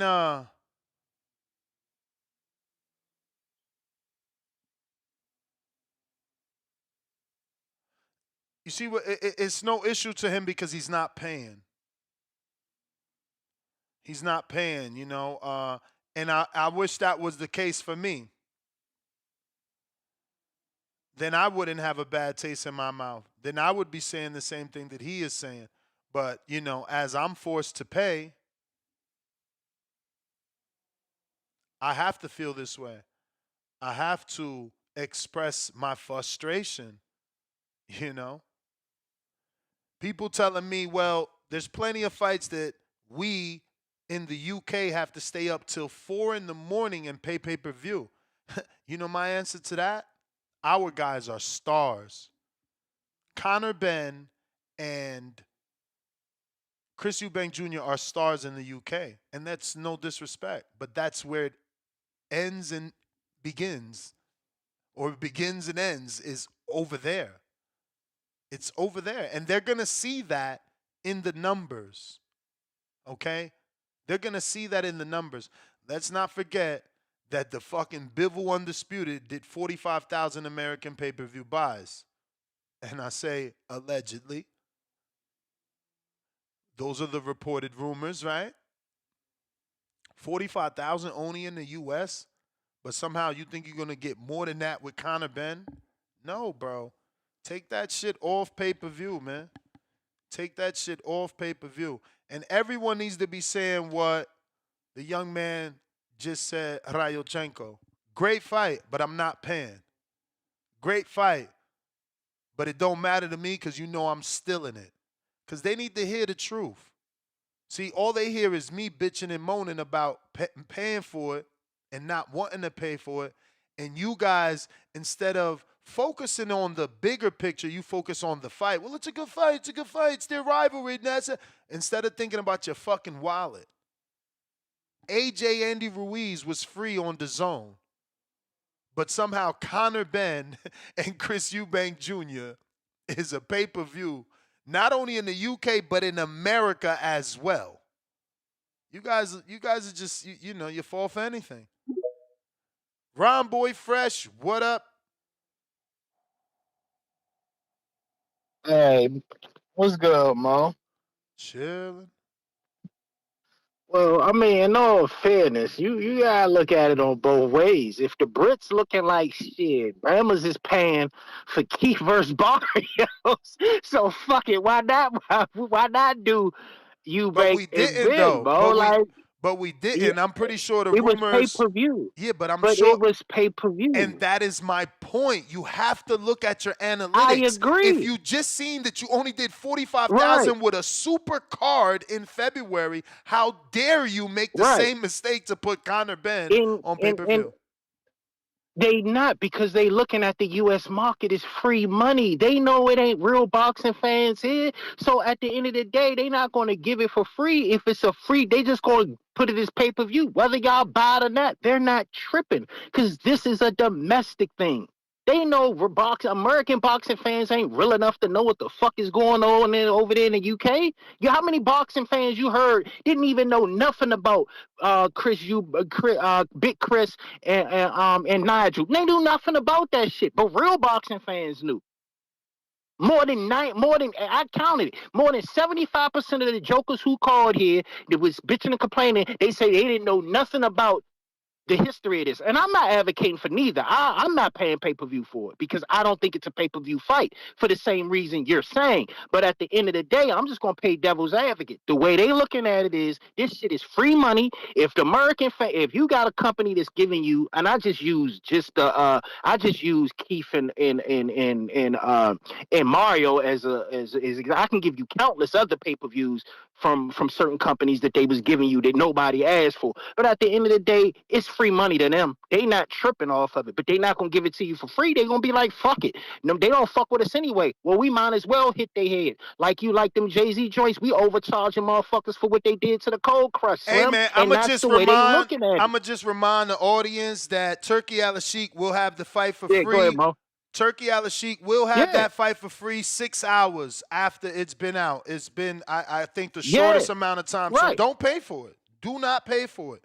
It's gonna be free. I don't think, and that's my point I'm getting at. They're not tripping off of Americans paying for it or not. They just looking at it as free money. So you could be on your campaign all you want. They don't care about, I mean, I agree with you 100%. Don't get it wrong. But at the end of the day, I'm just saying the way that they look at it is, fuck it. If them motherfuckers pay for a lot of garbage ass pay-per-views or free, and they looking at it as free money. That's all they doing, Mo. I mean, it's a business thing with them, but that's all I got for you, Slim. I'm out, Mo. All right.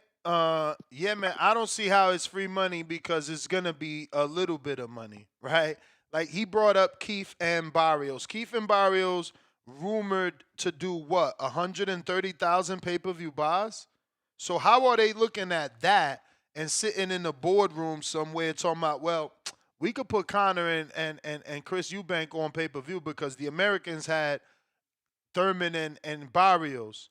No one in that boardroom is gonna ask what was the buys on it. Because once they say, well, the Boz was 130,000 in all of America, oh, well, they wasn't interested in that fight, obviously. Like, in all of America, that's it? And don't, I mean, come on. Nah, man. Nah, that would be a mistake. And it is a mistake. They're going to see it. And again, I'm a business owner. I'm going to have to work, right? But you could wait the 6 hours. You could wait the 6 hours and get it for free on Turkey Al-Ashik's Instagram, Turkey Al-Ashik's Twitter, and Ring TV's YouTube channel. I'm talking about the whole fight. The whole fight. That Riyadh season February card, my man had that shit out in 6 hours. It was 6 hours later, that shit was already free everywhere. You know what I'm saying? He might as well just give everybody the stream key and let us all stream it, because all he wants is visibility. This price tag makes 0 sense. But again, if your job doesn't require you to watch this fight, you might as well wait. It's going to be free on all platforms. Every other card that he's ever done has been free within hours. 6 being the shortest amount of time, 10 to 12 being the most it takes for that footage to get out there. And not illegally. I'm talking about on the very known platforms I've already mentioned. You're going to get 4K on his Twitter, on his Instagram, on his YouTube channel, on the Rings YouTube channel. It's out there. It's out there. The WBC Grand Prix, it was out on all those platforms live. Live. While I had to pay my subscription to watch it on DAZN, while I'm doing the live fight chat, it was on all those other platforms for free. So it's just like, it makes almost no sense to be a subscriber. You know what I'm saying? Like, they charging you a subscription and you ain't getting fights that you want as an American. And then the fights that they are charging you for, you getting them on your subscription, and he's putting them for free on all social media platforms. And then all the good fights with the name fighters, they charging you a separate pay-per-view price, which is also free on YouTube after a couple of hours. So it's a strange situation. I tell you, the truth is, if I didn't do it for a living, I would be waiting. I would be getting it for free on YouTube, same quality on YouTube. I mean, it's a no-brainer to me. No-brainer. And they just got to learn their lesson. This is just bad marketing, bro. Certain things are meant for pay-per-view and certain things are not. We got Michael Colbert, excuse me. He says, keep up the great work. Appreciate you, champ. Appreciate you. Okay, so damn, fucking Carlos sent me a message. How long ago was that? Fucking almost 20 minutes ago. Let's see what he said. Give me a second here. If you want to call in, now is the time. We got Alex Vega.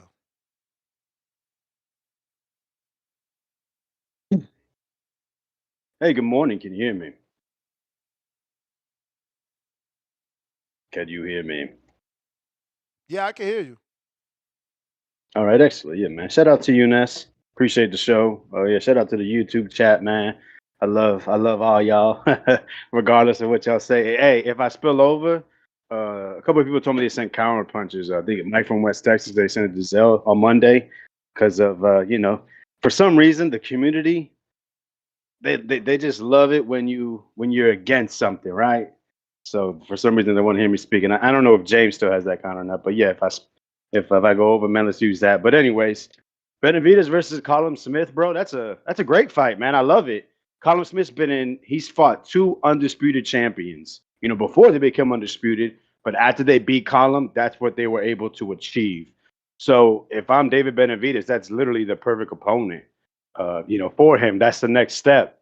especially if he's not getting the Dimitri Bivol beat Callum, and eventually, possibly, most likely, you're more likely to get closer to undisputed if Bivol doesn't start vacating belts, or if excuse me, Better Beef wins and retires. You know how the game can go. But yeah, I think it's definitely a step in the right direction. Um, so yeah, I love the fight, bro. I think I think it's a little crazy to say 50-50, but I got to give Colin a lot of credit. I thought he was basically kind of just I don't want to say money hungry, but really just fighting for the check. And obviously, the way that fight with Buatsi went, he definitely was fighting to win. So he's not going to back down. He's going to fight to win. He really wants to be that 2 division champion. So shout out to him. But yeah, I definitely got Benavidez winning. Stoppage, obviously, if he would stop him, it'll be from accumulation. Because yeah, as you see, now that guys are bigger, we're not seeing guys really succumb to the volume as much. And that was hilarious. Y'all talking about Morrell's power when obviously the 2 fights at 175, he was hurting those guys. So obviously he just needs to do some fine tuning and whatnot. And I think we'll start seeing stoppages. And maybe, the question is, what's the best fight on this card? I agree with someone that said earlier, I just don't know too much about this fight because I've never seen Iman. I've just been hearing about his reputation within the last year or two. So if you go by reputation, that's gonna be a banger. Morrell likes to go in a nice tight guard and swing hard. I'm sorry. The hardcore. Yeah, nah, hey man. I know, bro. Hey, listen, man. On the zone. I can't watch everything. I only got 2 eyes. But you could play it back. It's on the zone. Wasn't that the zone? No, but hey, I'm Nestor Gibbs, man. He got to give me a reason to watch him, right? And it's crazy because you said you've already seen him. The reason is I've been telling y'all, Palacio, you want to go see it because Palacio is a player. He lost, but he will be a player. Somebody's going to sign him. That was a good fight. That's what's up. Yeah, you don't know these cats until you know them, man. It's worth watching it. But yeah, I'll check it out. I think I've seen something on Top Rank. On Top Rank's YouTube where they're showing highlights and they talk about him going the distance for the first time. But yeah, man. So I've always said this is a great card, bro. But yeah, so that's the fight I just don't know because I haven't seen. Everyone else I've seen multiple times. I think the best fight, I think it's quite clear. It has to be Puello versus Matias. Matias makes you fight. He is going to come forward. He's going to touch you wherever he can. And he wants to beat you up and make you take a knee, make you quit, make the referee step in, no match, whatever. That's his game plan. That's what he does. And he's going to make you decide how much you want to be in there, how much you want it. We've seen Puello come fight against guys like that. When he fought Akhmadov, Akhmadov was a come forward guy. We've seen Akhmadov also go against Oscar Duarte. You've seen that he has skills. We've seen him multiple times. And Puello, that fight, it was close. But they gave it to Puello. I always thought that Akhmadov, you could argue he could be undefeated. He's had a few close losses, I think, except for the Kenneth Sims fight, which I think was scored a majority decision loss for him. I thought Kenneth once clear, but anyways. So yeah, I think those two going at it. It's not a huge rivalry, but I think it's a friendly one. I think between DR and PR, and plus within boxing, I think that'll ring well within those communities. Also, it being New York with so many of those transplants over there, I think it can have a decent amount of buzz. It's just going to depend on your boy Turkey and also those 2 individuals with the push, right? Second best fight, it's got to be Shakur versus Cepeda. I mean, Cepeda's always been known as this huge whirlwind. He's Mexican. He just had a main event in Mexico. He's this guy that's been ranked #1 in all 4 sanctioning bodies. He's the interim champion. He's one of Golden Boy's top fighters. He's another guy that beats people down. Another one that overwhelms guy. I guess he's a southpaw Benevidez in some sense. And then Shakur Stevenson, a guy that we've known, silver medalist, multiple-time champion, multiple weight classes, a guy that has been connected to Floyd Mayweather, by skill level, a guy that we see his name all the time with Tank, a guy that is on your guys' shade room, a dude that's out there being connected to rappers. He's in Houston, one of the most popping cities, in the nation.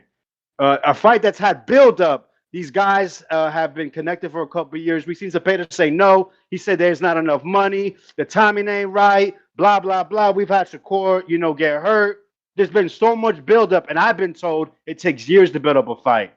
I've been told your followers matter. Shakur got 2 million followers. He probably has, I don't know how much Shiraz got, but I'm sure he's got more than Shiraz's opponent. You can look that up. You can Google it. You can do whatever you want. But yeah, this fight, and you can sell it as PR versus Mexico, right? Because Shakur does have Puerto Rican blood. So this is, I think, man, that shit might be a movie, bro.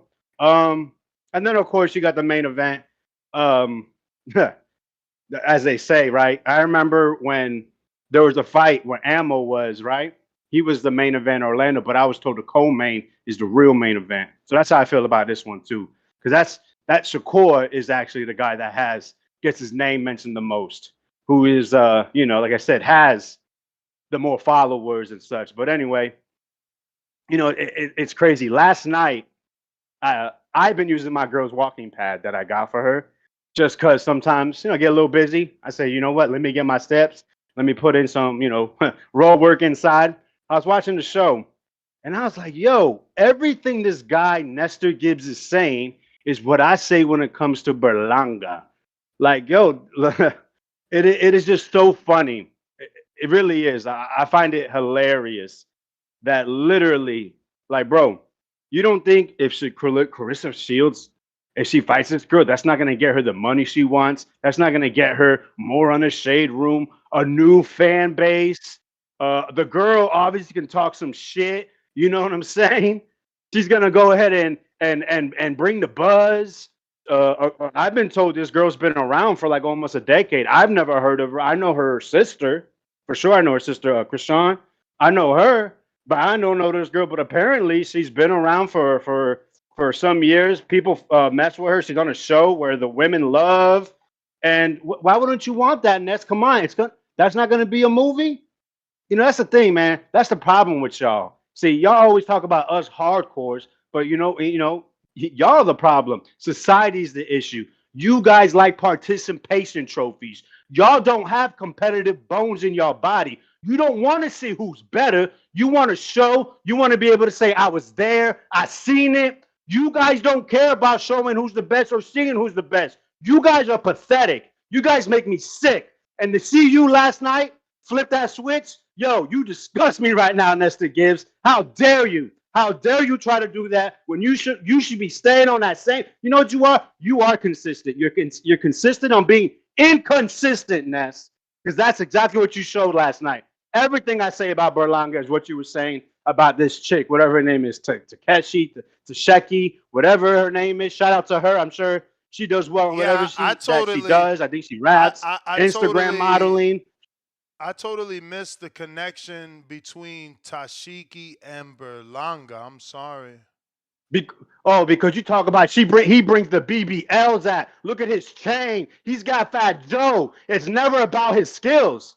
Never. Whenever someone talks about Berlanga, they never mention what he's great at. They just talk about he knocked out some guys 17 times in a row. It's like listening to people. It's like listening to people talk about Chris Eubank and Conor Ben. It's a super fight, but yet they never tell you why it's a super fight. They just say it because they seen someone get slapped with fucking eggs, because they know the names, because of the father's legacy. Another point you was pointing out. You know what I mean? Like, bro, this is ridiculous, dog. Straight up. Can I ask you some questions? Don't take your own points, man. Take your own points. You're obviously delusional, so I need to ask some questions here, bro. Go for it, my brother. Hamza Shiraz, do you not rank him? Is he a bum to you? No. He's not a bum. Okay. I'm not saying, okay. The odds maker have it almost 50-50. Shout out Berlanga. Is Canelo a bum to you? He's a living legend. Oh, okay. All right. Can you give me any names of fighters that you know that are under 27 years old and have 24 fights? Brian Norman. Can I name someone under 27? Brian Norman is one. I'll help you. Brian Norman is one. He's under 27, and I'm pretty sure. Oh, he's not under 24 fights, right? Brian Norman's like at 30 fights, no? Yeah, he got a lot of fights. Damn, that don't work. Shit. Who we got at 27? You know, Andy Cruz. Andy Cruz. And yeah, he don't got no belt. Okay, perfect. Perfect example. Does Andy Cruz actually not does has Andy stepped up to his contemporary Canelo? Has he? No. Okay. Has Andy stepped up to his contemporary Berlanga? Has Andy stepped up to his contemporary Berlanga? Excuse me. Not Berlanga. Shiraz. I'm sorry. Shiraz. No. Okay. Keyshawn. Keyshawn is 26 years old. Even though he's a world champion, has Keyshawn stepped up to his Berlanga? Was Keyshawn's, I keep saying Berlanga, but you know I mean Canelo. Was Keyshawn's world title as tough as Berlanga's world title shot? No, I don't understand this connection here. Berlanga got the fight. We I'm know asking. that. I'm My asking. thing I'm is, asking. he got Excuse chosen. me. Go for it. I just want to have a conversation with answers, not debates and yelling. I'm asking you some questions. All right. Is it cool? But we're taking a long way home, bro. I mean, and that's cool. That's cool. This is education. Now, let's continue. Is Baranchek Canelo? Absolutely not. Okay. Who is Hamza Shiraz on Keyshawn's resume? Who is Hamza's Shiraz? Yes. He's not there, is he? He's not there, is he? I mean, he's not there. there. Baranchek is above Shiraz because Baranchek he medaled in the Olympics and he was a world champion, so he's above Shiraz. Again, Baranchek is Canelo in this equation. We moved on from that. Okay. We moved on from that, and we now asked you, who is Shiraz on Keyshawn's resume? Please, stick to the script. Who is Shiraz as of right now? So Shiraz, I mean, it depends on how you interpret what Shiraz is. Why you stuttering, Shiraz bro? is Why you stuttering? a content. How am I stuttering? Get I to haven't the stuttered point. one time. What are you speaking of? Let's go. It's just how are we describing Shiraz? If we're talking about the current Shiraz of Berlanga, we're describing him. We're describing him however Alex Vega, who's a hardcore and an honest person, is. Tell us. If you want to talk about who to be the second best on Keyshawn's resume compared to if this one would be second best to Berlanga? No, Alex, no. I didn't ask you who's the second best on Keyshawn's resume. Right, that's what I'm saying. I don't understand exactly what you're asking. All right, like, so then I will preference Shiraz it. is I will like preference a contender I will from down below. I will preference it in another way then. Okay? Who is the equivalent of Hamza Shiraz on Keyshawn's resume? How do we describe what Shiraz is, bro? That's what I'm saying. How are we characterizing him? You tell me, how do you categorize Hamza Shiraz? What is But that's what that's what I'm saying. That's why I'm speaking on it. Shiraz is a guy moving up who's never was a world champion, right? Who's a contender, moving up against the great Berlanga. Okay, so cool. I'll give you two of those on Keyshawn's resume since you want to play dumb. Maybe Pedraza going down in weight if you want to do that. No. I'll answer it for you because you want to play dumb and waste our time. Because A, Pedraza's a champion, so that can't be Shiraz. B, it's obviously exactly he's better. B, it's obviously Gustavo or Edwin de los Santos. Now, slow down since you want to interject and say he's obviously better. Slow down since you want to interject and say he's obviously better. Let's not forget to tell the world that Pedraza was brought down from 140 to 135 after many, many years, and he's also not the same version of himself. Okay, so when we're going to play this game, we're going to play it with honesty. Or I could get you off and we could go to the next person and I could teach the public without you. We can do whatever you want. But yeah, you're right. De Los Santos. I forgot that fight was made. Okay. So you comparing. That's the perfect so now to bring it full circle, we ain't going to bring it full circle yet. We're going to keep playing this game of 27-year-olds and under and with 24 fights and under. We're going to keep playing this game because you guys keep trying to disrespect Berlanga, but show me who's doing what he's doing.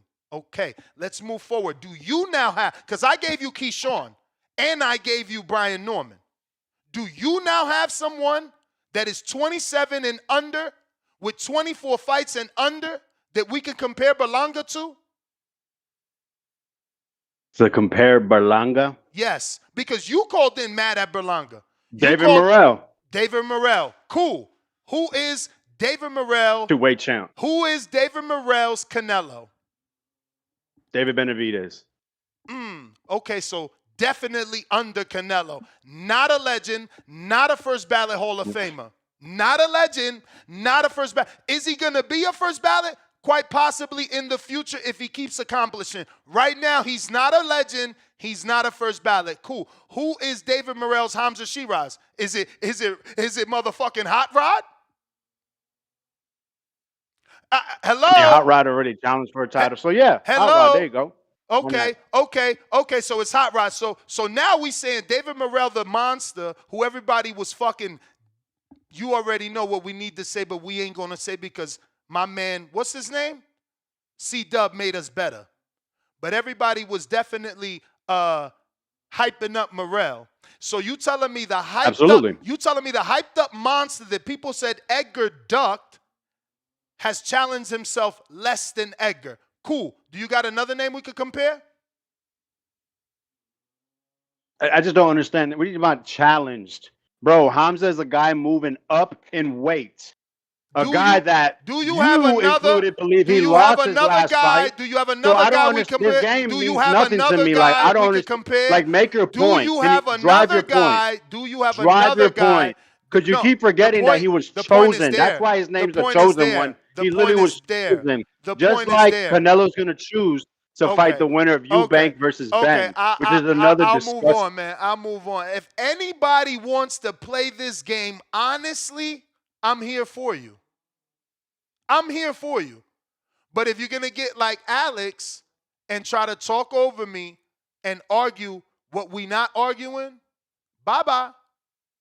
Show me a 27-year-old that stepped up 2 times on this level. End the story. You saying Ness I'm tripping?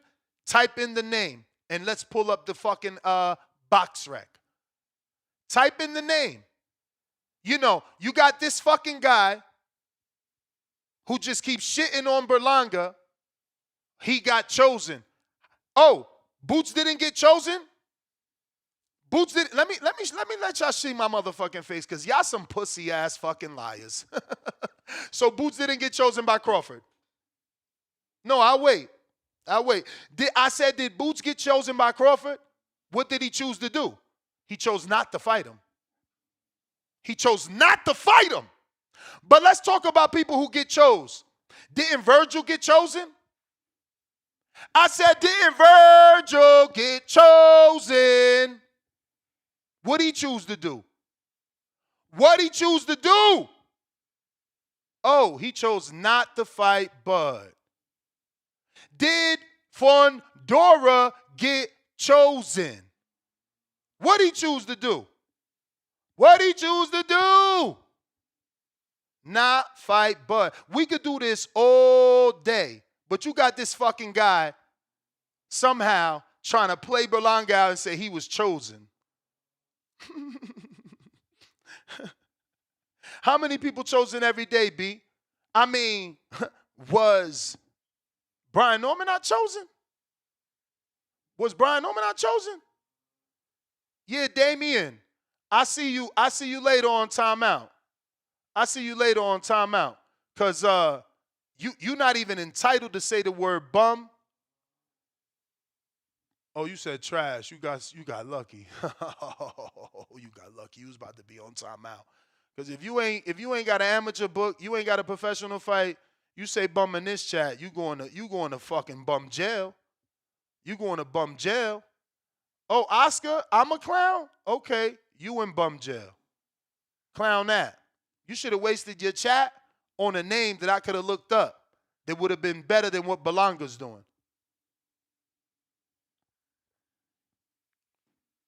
So until y'all could do that, we going to snipe you all fucking day.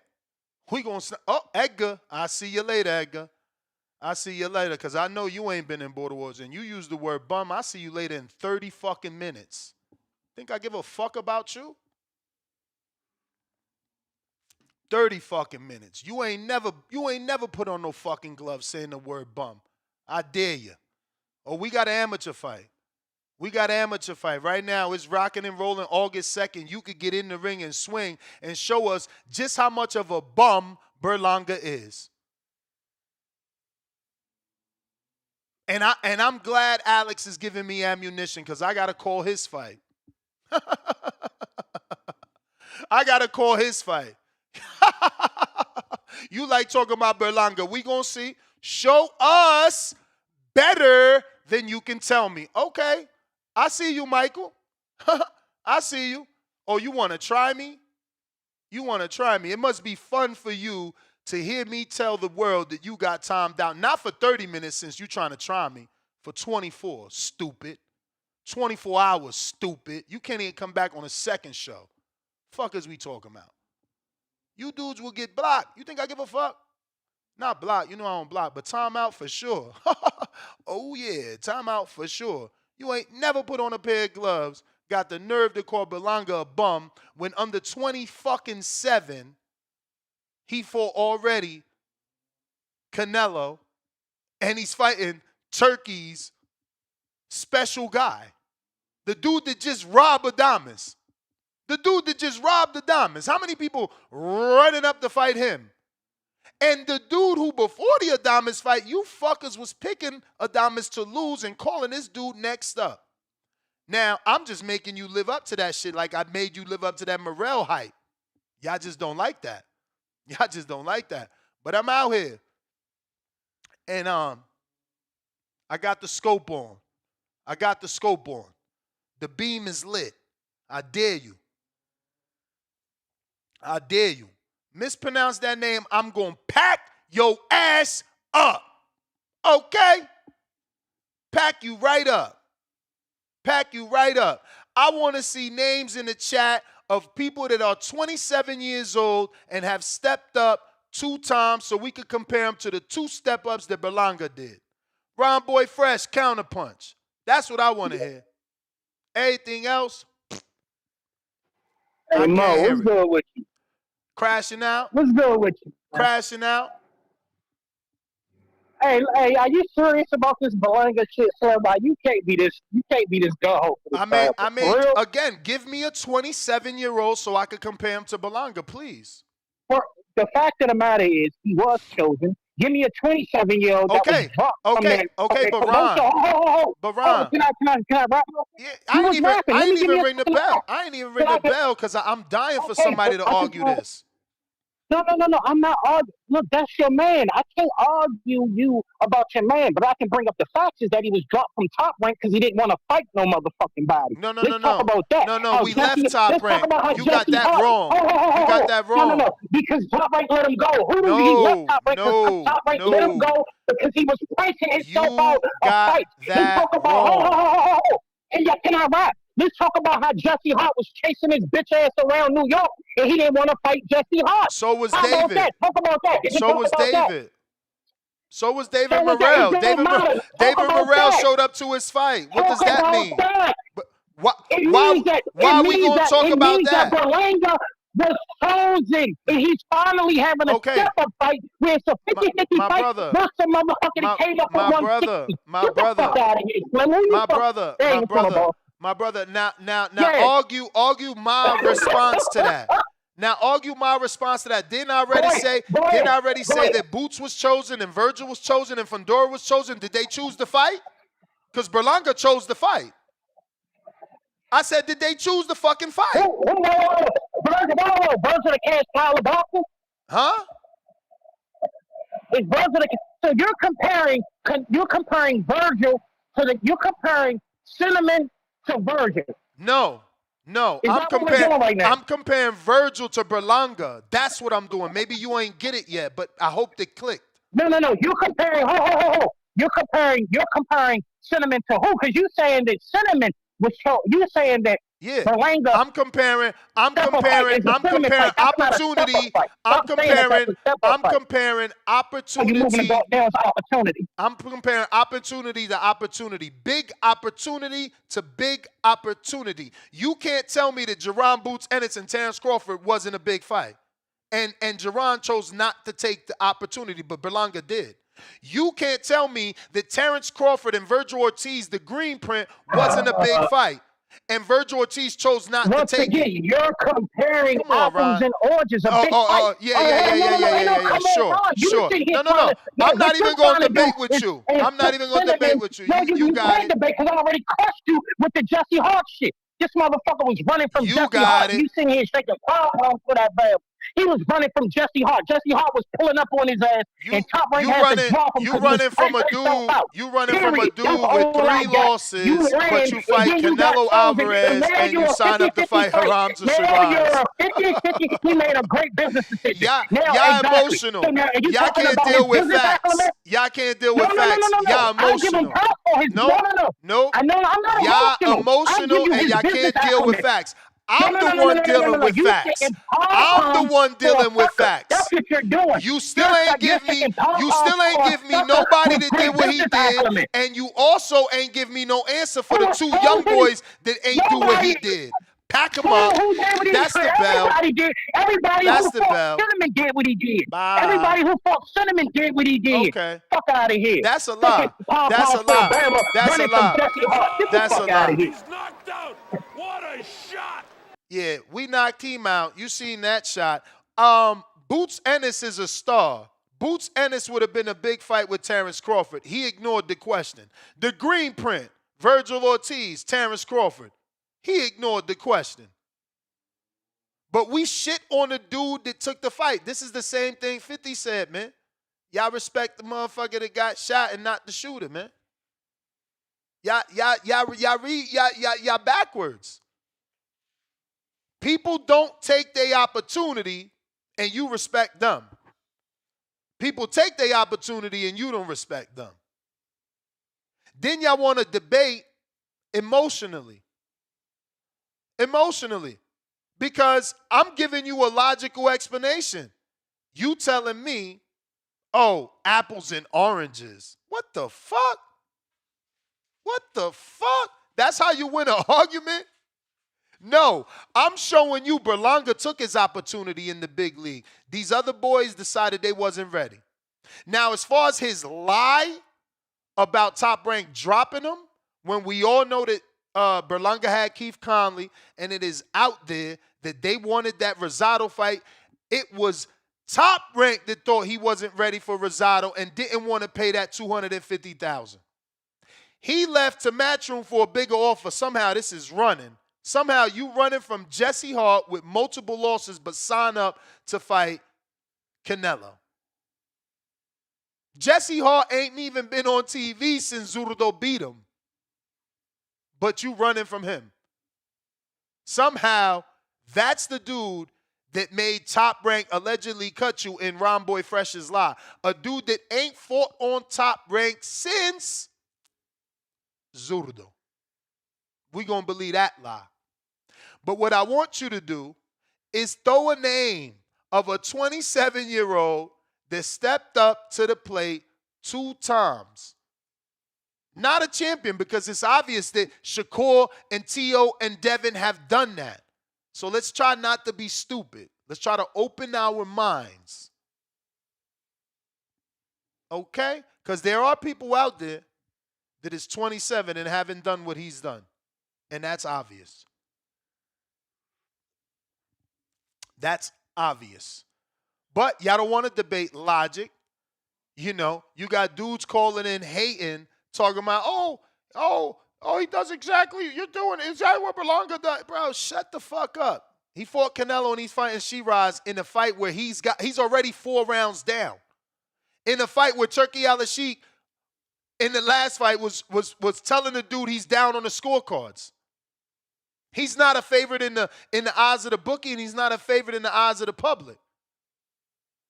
But somehow he's ducking.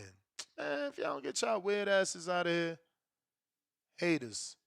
Real Jose, what up? Haters. Andy Cruz with 2 Olympic gold medals ain't stepped up to the plate of Berlanga yet, and he about to be 30. The nigga about to be 30. But y'all laughing at Berlanga. Man, y'all some fucking haters. This is what I'm saying. Y'all haters. Y'all haters. Cruz about to be 30. Loma came in the game and fought Orlando Salido after 2 fights. He just turning 30-something, man. Y'all got to stop this shit, man. Y'all got to stop this shit. Just fucking lying for anybody because y'all fucking mad at Berlanga for being better than what y'all expected him to be. Real Jose, what up? Bro, this is Berlanga's first real fight. What are you talking about? Besides Canelo. Oh, besides Canelo. Now, cool. Tell me who else stepped up twice in their career at 27. Tell me. So you can see the names that he's up there with. Well, who else got offered a a $10 million purse for the fight? I mean, how many times did hold on, genius. Hold on, genius. How many times did Caleb Plant say no to the fight? To the Canelo fight. Be honest before you get dunked on, motherfucker. Because I got time today. Let's talk about this. No, I don't want to talk about nothing. I don't want to talk about nothing besides how many times did Caleb Plant say no? Bro, resume and hello. I said hello. You want to answer me or you want to go? Let me tell you this then. Let me tell you this. I'll see you later, my nigga. Like y'all bumped your fucking head. You let me remember that Caleb Plant ducked the fight 3 times and took it on the 4th offer? Y'all forgot that? So you saying what Berlanga did in 1 try, Caleb took 4. Man, I'll smack the shit out of one of y'all, man. If you don't cut this fucking bullshit out, y'all just hate on him. Y'all just some fucking haters. The more I talk, the more I see it. Caleb took 4 offers. That's out there, public knowledge. Philly Rican, what up? Yeah, there's no callers. I ain't letting nobody call. You either gonna fucking say what I want you to say or get dunked on. I'm on some ignorant shit. Shut up. Respectfully, you know what I'm saying? Let them know. What up, Nas? Chilling. Shout out to the Boxing Voice, #1 boxing podcast in the fucking world, man. Hey, yo, to all those haters, listen, all you have to do is stop talking about Berlanga. Go to your boxer's favorite page. Bring on the Diego Pacheco. Bring on the Jaime Munguia. Beautiful. Bring on the Caleb Hold on a minute. Didn't fucking Pacheco motherfuckers, I swear to God, didn't he just fucking back out of M. Billy? Ron Boy, call the fucking so I could dunk on your ass. Out here disrespecting Berlanga, but you fuckers ain't got nothing to say about all these other motherfuckers. Go ahead, Philly Rican, my bad. I'm telling you, the more you let me remember the amount of motherfuckers ducking a shot, but you got something to say about Berlanga. Now Pacheco's supposed to fight in Billy. He'd rather fight Huckleberry. No. Y'all ain't gonna get that off on Berlanga. Fuck out of here. We gonna keep that shit real over here. We gonna be honest over here. Go ahead, Philly Rican. My bad. You're good. Yeah, because I'm looking at BoxRec and Billy's. They rank them #2 right now, 28-0. But yeah, like, stop complaining about a specific fighter. Go to your favorite fighter and then tell them that you want to see the fight versus Edgar Berlanga, and then we can get what we want. Until then, you can't be hating on a boxer. An individual boxer. You have to go to both sides and be like, yo, this is the fight we want. You have to go to the promoter pages. You have to go to your favorite boxer page and ask for the fight. Tell them to fight. That's it, man. That's all I have for today, man. Thanks. And this what y'all do. I mean, you know what? It is about Berlanga anyway, because we asked who the best card. the fight on the card, courtesy of Boxing Scene. But this is what y'all do when the show gets boring. Y'all want to hate on Berlanga, but the facts are the facts. The facts are the facts. We're gonna go through some names here at 68. We're gonna see, because now we just found Pacheco. We just found Pacheco out. You know? Who else avoided a shot?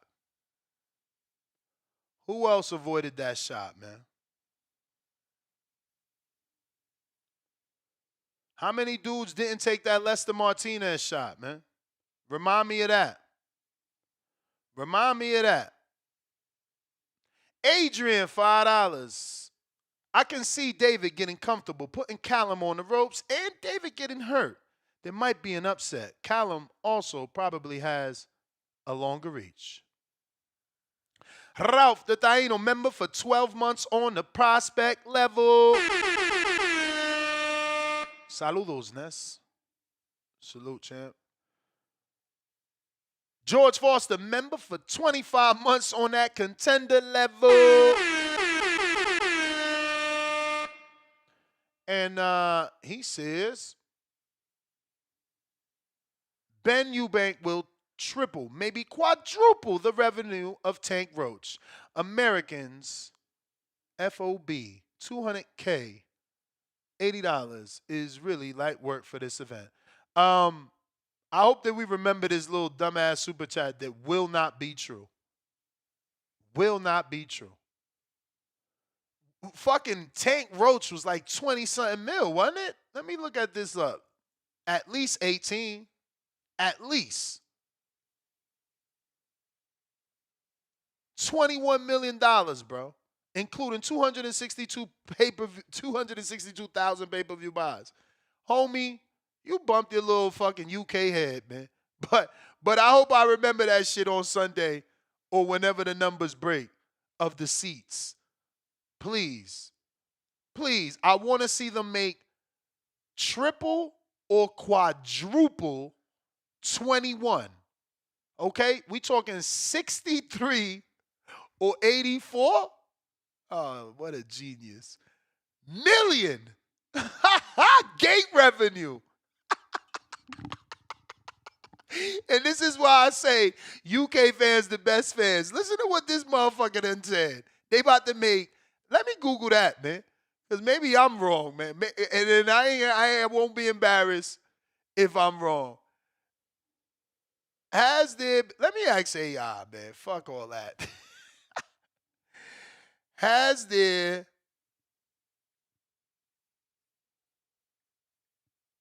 ever been a UK boxing match to generate $84 million in gate revenue only, okay? Because homie think he's slick somehow. Weirdo alert. We got Philly D, 5-pounder. Smith versus Yard, big fight. UK emoji. Did you hear about Ben busting skull and sparring? Puello versus Matisse, best fight. Eubank versus Ben does 1 million pay-per-view buys worldwide. Funny he said, did you hear about Ben busting skull? Guess who's telling everybody that Connor Ben made William Skull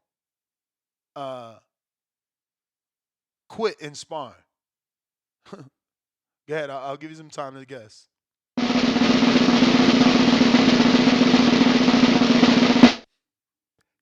His dad.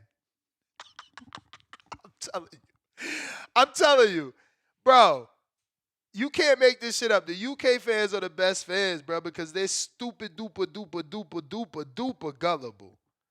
You know, we supposed to do a whole show on Conor Ben stopping 168-pound William Skull, who's going to be fighting Canelo Alvarez in Riyadh season. He stopped him in sparring. according to his dad.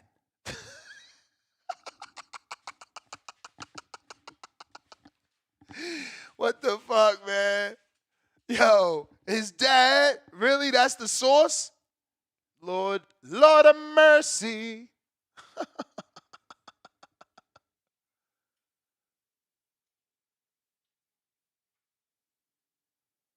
Oh,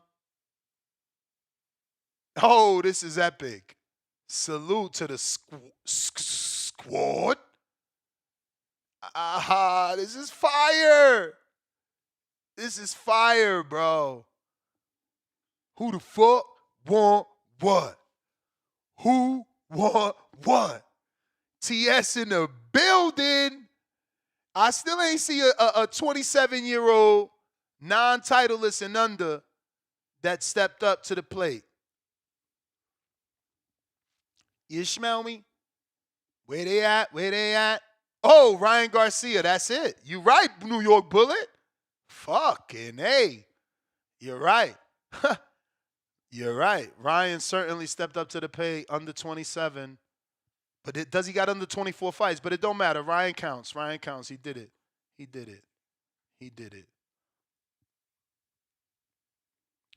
Who else though? That's a great name, bro. You got all the Ryan fans think Ryan is number one. They be paying for me to play Haney Pack. So Berlanga's in good company with Ryan. Good company with Ryan. I'm saying, outside of Callum Smith being in the tournament and beating old man George Groves, he lost to Canelo. Berlanga lost to Canelo.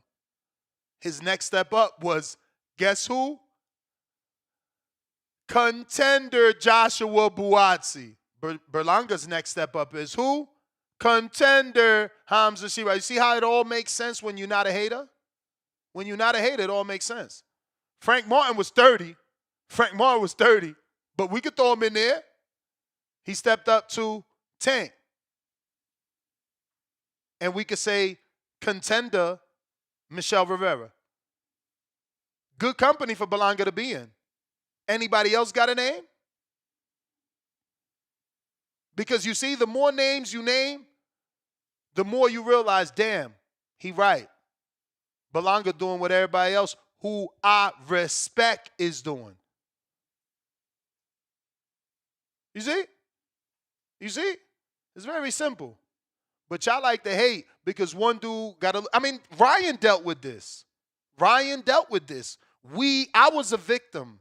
Not a victim, wrong word. I was part of the problem. I used to call Ryan a TikTok and a YouTuber because he wasn't stepping up the way I wanted him to. We did it to Ryan. But I guess I learned my lesson and not y'all. Mr. Lofton says Colbert. Perfect example. Colbert stepped up first time to who? Definitely wasn't on the Canelo level that he stepped up to. And his second step up, it was on the level of a Hamza Shiraz. And what happened? And that was my guy. That's my guy. You know what I'm saying? Now, but shout out to Colbert. He took a lot of undefeated O's on the way up.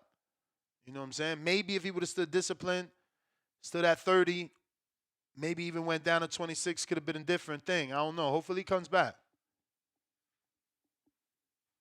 You know what I'm saying? But show me, man. Show me the 27-year-olds, man. Show me them 27-year-olds that stepped up. The way Berlanga stepping up. The way Frank stepped up. The way Ryan stepped up. Show me. That's all I want to see. Comparisons, man. Not your fucking crocodile tears about, oh, you always riding on Berlanga. He ain't done nothing. Nah, that's a lie. Show me. Cliff, $2. This guy's crazy. Quote has nothing to prove to her. Tell me about it, bro. Tell me about it. That was an Alex Vega counter super chat right there. You know, he over here talking about Tashiki or whatever. Man, she don't need to fight no Tashiki. Malcolm Flex Arizona, $2. Vega cooked Ness bad. Now he asking bull poop emoji questions. Man, get the fuck out of here. You just like the bullshit. My man only reposts the show when he sees me going crazy. He only reposts rants. He don't repost good shit about the show. T-Mafia, member for 6 months on a prospect level. Cook them, Ness. I know. Because we using logic. All we got to do is compare Berlanga step-ups to anybody else's step-ups. But y'all don't want to do that. Y'all want to say he was chosen. Meanwhile, when Virgil was chosen and decided not to fight Crawford, we gave him a pass. When Fundora was chosen and decided not to fight Crawford and say he had a nose injury, he had a little nose injury. And then after the nose injury, let's negotiate. Let's extend. We didn't call him anything.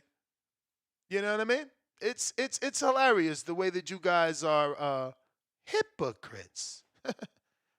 my man brought out Jesse Hart, bro. You know you hate Berlanga if you talking about he ducking Jesse Hart. Lord of mercy. Malcolm, $2. Ryan, 26, stepped up to Tank and Devin. You ain't lying. You ain't lying. But guess what? Tank and Devin still ain't Canelo. But Ryan stepped up definitely more than Berlanga because he's 2 for 2 with it. James Benitez, $10. Counterpunch for Ron Boy Fresh and for Alex Vega. Okay. He with the shit. Jerry Soriano, $2. Canelo ever say Berlanga, you ain't fought nobody? Clown emoji. Nope. He never said that. I don't know that. I don't remember that. I know Canelo didn't stop him, and I know all you Berlanga haters thought he was getting stopped. V-Dash, $2. I got the over on Ness dunks today. Laughing out loud 2 times. 03 Dub, $2. Oh, you think it's a game. See you later, alligator. He paid to get timed out. I mean, these dudes are stupid. Like, what you think, I'm lying? You gonna mispronounce my man's name. If you ain't gonna say Berlanga and you gonna make up some shit, oh, you gone. You gone. We not gonna disrespect him. Lord Mac and Cheese, $2. Y'all better leave Ness alone. He got time today. Oh, yes, I do. Oh, yes, I do. Charles with the $2. Morrell ain't duck, no smoke either at 27. 100 more. No, and that's great. Just put my man in there. Put my man in that conversation. When you say Morrell ain't duck, say Berlanga ain't duck. You smell me? Because Morrell's second step up is Hot Rod, who had multiple losses. Not an undefeated contender who is Turkey Al-Ashik's favorite boy. Who Turkey Al-Ashik is on camera telling him he down. Who people feel like Turkey Al-Ashik helped get a draw in the Diamonds fight. So Berlanga is 4 rounds down on the cards and still went into that fight. But y'all want to send him in there with no support.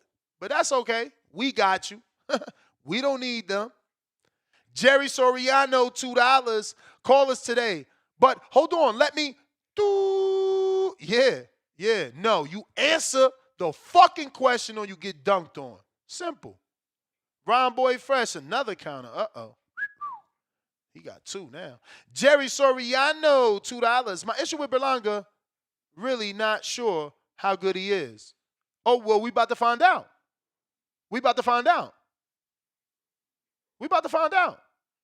But let me ask you something. Caleb Plant,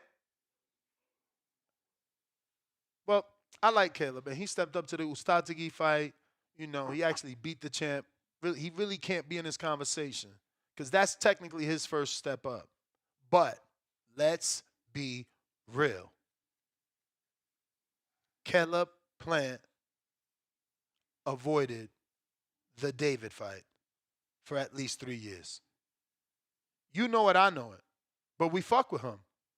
Even though we know he avoided the fight purposely to get the Canelo fight.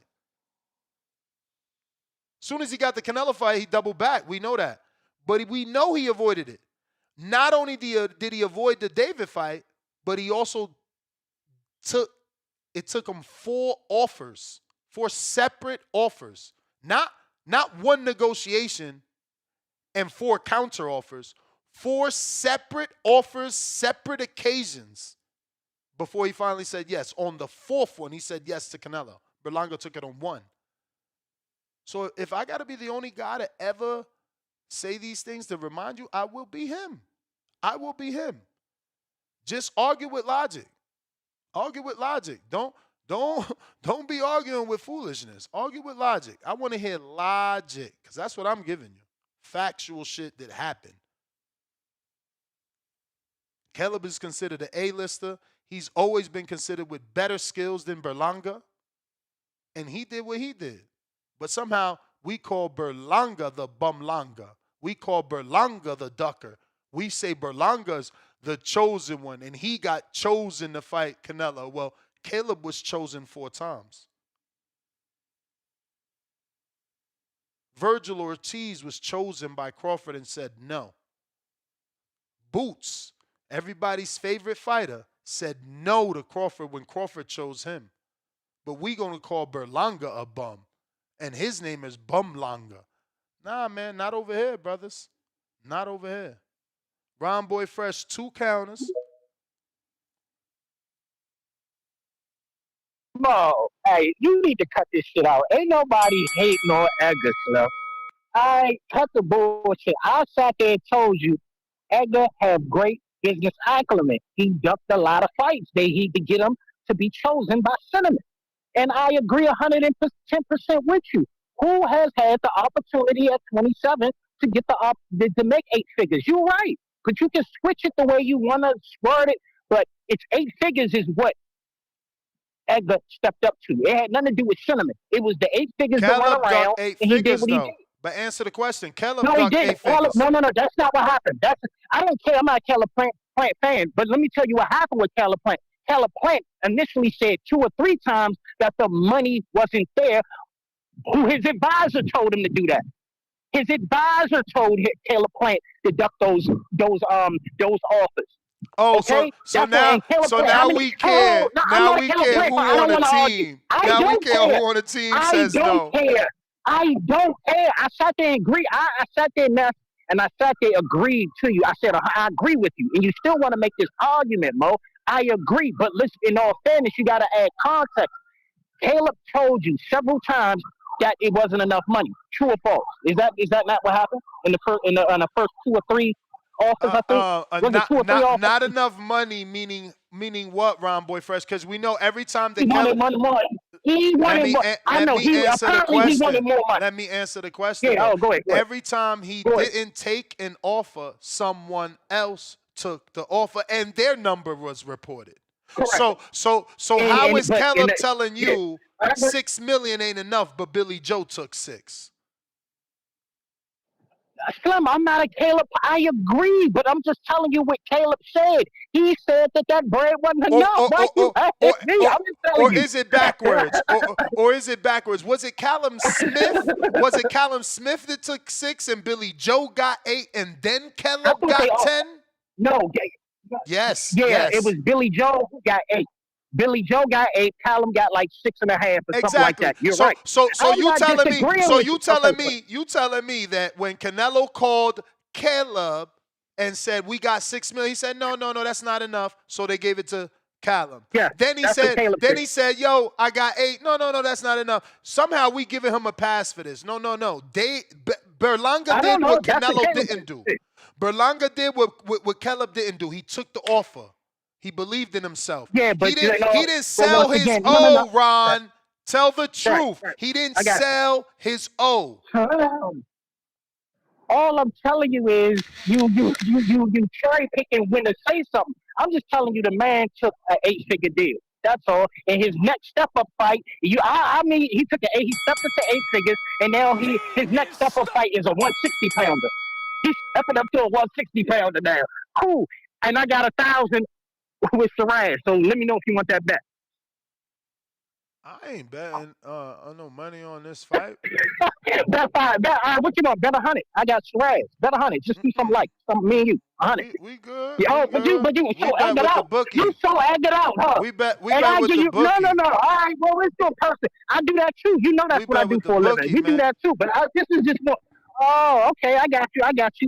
And you don't feel like coughing it. I get you. You just out here trying to trick bag your people. I get you. I don't have a I'm trying problem. to Edgar got educate. great I'm trying to business educate. acumen. I'm trying You to can't educate. educate me because we know I that did Edgar educate stepped you. up to You just avoiding it. bigger bag. I No, did educate you, I'm just not avoiding. avoiding I it. agree. How can I you agree. how He can you stepped up to 8 agree? How figures. can you I agree? How agree can to you that shit. agree? How can you I agree but still agree have the same because I opinion know. of Berlanga? That don't make You know what? sense. Because I know it. I know. If Edgar was offered $4 million, he wouldn't have took the fight. That's what I do know. So we know that. Let's stop it. So we agree that he stepped up to 8 figures to fight Cinnamon. That's what it came down to was the bag. Had nothing to do with the I mean, challenge, the test. If he was the why test, didn't it why he didn't knew it that he come knew down his to top that rank. Oh, for and this Keller? is another fact. Why? He knew. Well, I don't care what Caleb did. Cool. It Edgar is better than Caleb. matters. I don't give It a fuck. matters. It matters. I don't care. It do matter. But at the end of the day, we knew what Caleb said. He said 5 million wasn't enough. Whoever took it, it is what it is. That's what happened. I ain't got nothing to do with all that, and that's for Pacheco. I do want to talk about Pacheco. When you spoke about Pacheco, what did I say? I don't know if you remember, but on Twitter, I said, what? Oh, Big Jose out here raising ducks now? That's what I said about Pacheco. And I'm a D. Okay, I but fuck don't with nobody Diego. don't Okay, and nobody I kept call it him 100. bum Checo. Don't nobody call him bum Checo. Don't nobody give him I call him a a duck now. I ain't give him a tape. Oh yeah, well I don't tell. I never call Edgar a buck. So that's what they do. I just said he ain't on that level with you. I mean, I get you. You got an agenda. You got to do what you do, and you get it's working. It's working because you got. I mean, it's working, Mo. But like at the end of the day, keep in mind Edgar wouldn't even be here if he wasn't smart enough to avoid Jesse Hart and then Billy. So that's a good. He made great moves on that. I'm out, Mo. All right. Let's go. Let's go. All right.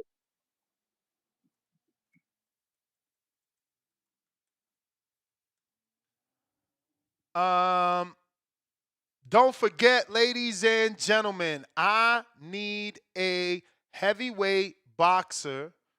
I need him to be in the Masters Elite. Excuse me, no, in the athlete elite, right? Athlete elite. Anywhere between, I guess, mid-20s to mid-30s. His name is Cole Himmler. I'm fucking that up. We're gonna go with H Cole, and he's 260 pounds. He has one fight, and that is a loss. He's 22 years old.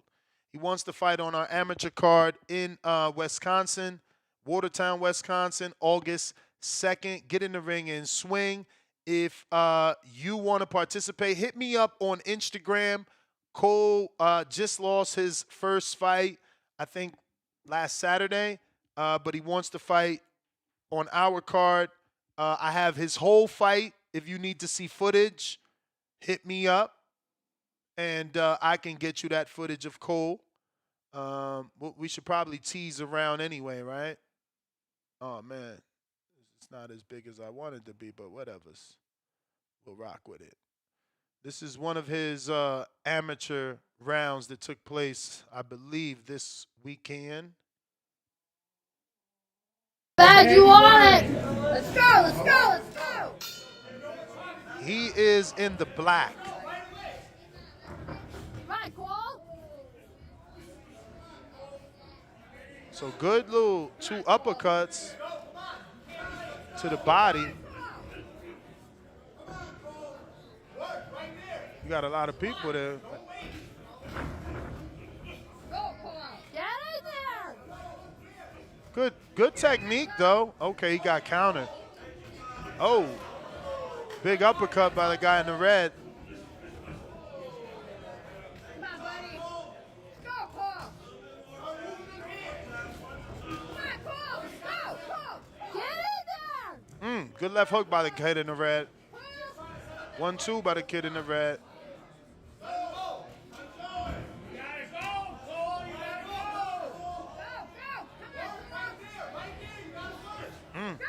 Oh, that's Adrian saying work.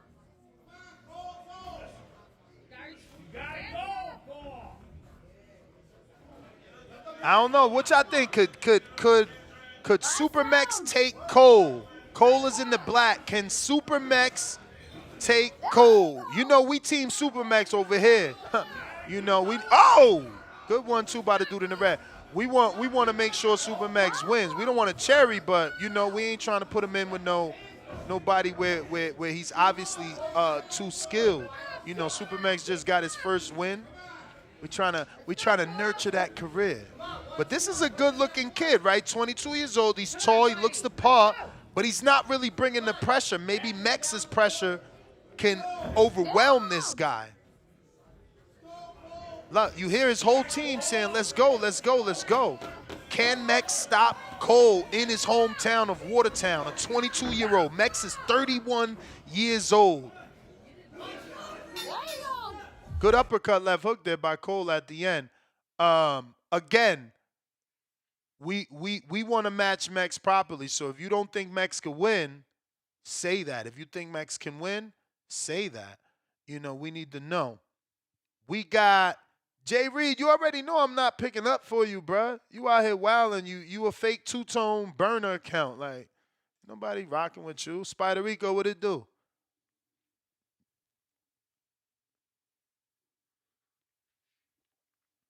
Saint said Mex could take him.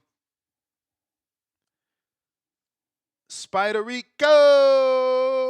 Mex is 31. Grand Rising, God. What up? Grand Awakening. Top of the Rising. Mex could beat that guy. Super Mex. Hey, don't get super mexed. Yeah. I'll super mex you. Man. What was I gonna say? Well, I'm gonna talk about the topic. That's what we supposed to do.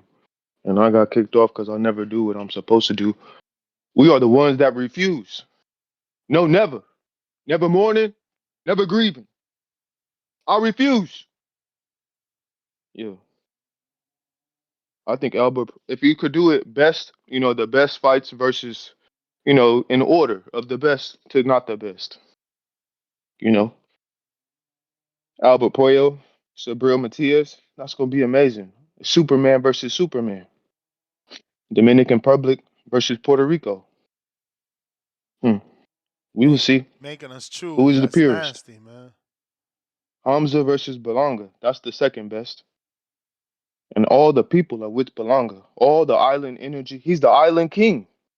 You know, because they should have a tournament. But this sounds like the tournament to me. Who is the island king?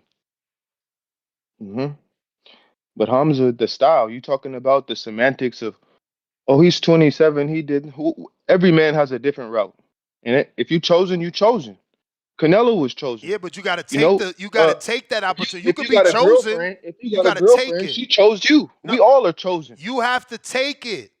You have to I take it. don't want to talk to you, God. I don't want to talk to you. Everybody knows that you're against me. I just want to speak my mind. Shut your Yeah. ass up. Hamza versus Berlanga is the second best, and then it's Lil Tupac Stevenson versus Tapeta, and then it's Morrell versus whoever the guy is. And Alex Vega, I heard what you said yesterday. You And ain't I'm gonna done do talking nothing about about it. pussies, hoes, and bitches. You ain't gonna do nothing about I'm it. done talking about You pussies, ain't gonna hoes, and ask him to bitches. We fight in can't say border the wars. words no more. You ain't gonna ask him to Yeah. fight in border wars. You just gonna say something cute that rhymes and duck. We're not allowed to talk about pussies, hoes, and bitches on the show no more. So then And why I'm you not saying allowed to it? say So the then why words you no more. saying it? Why you trying to And trigger it's me, yo?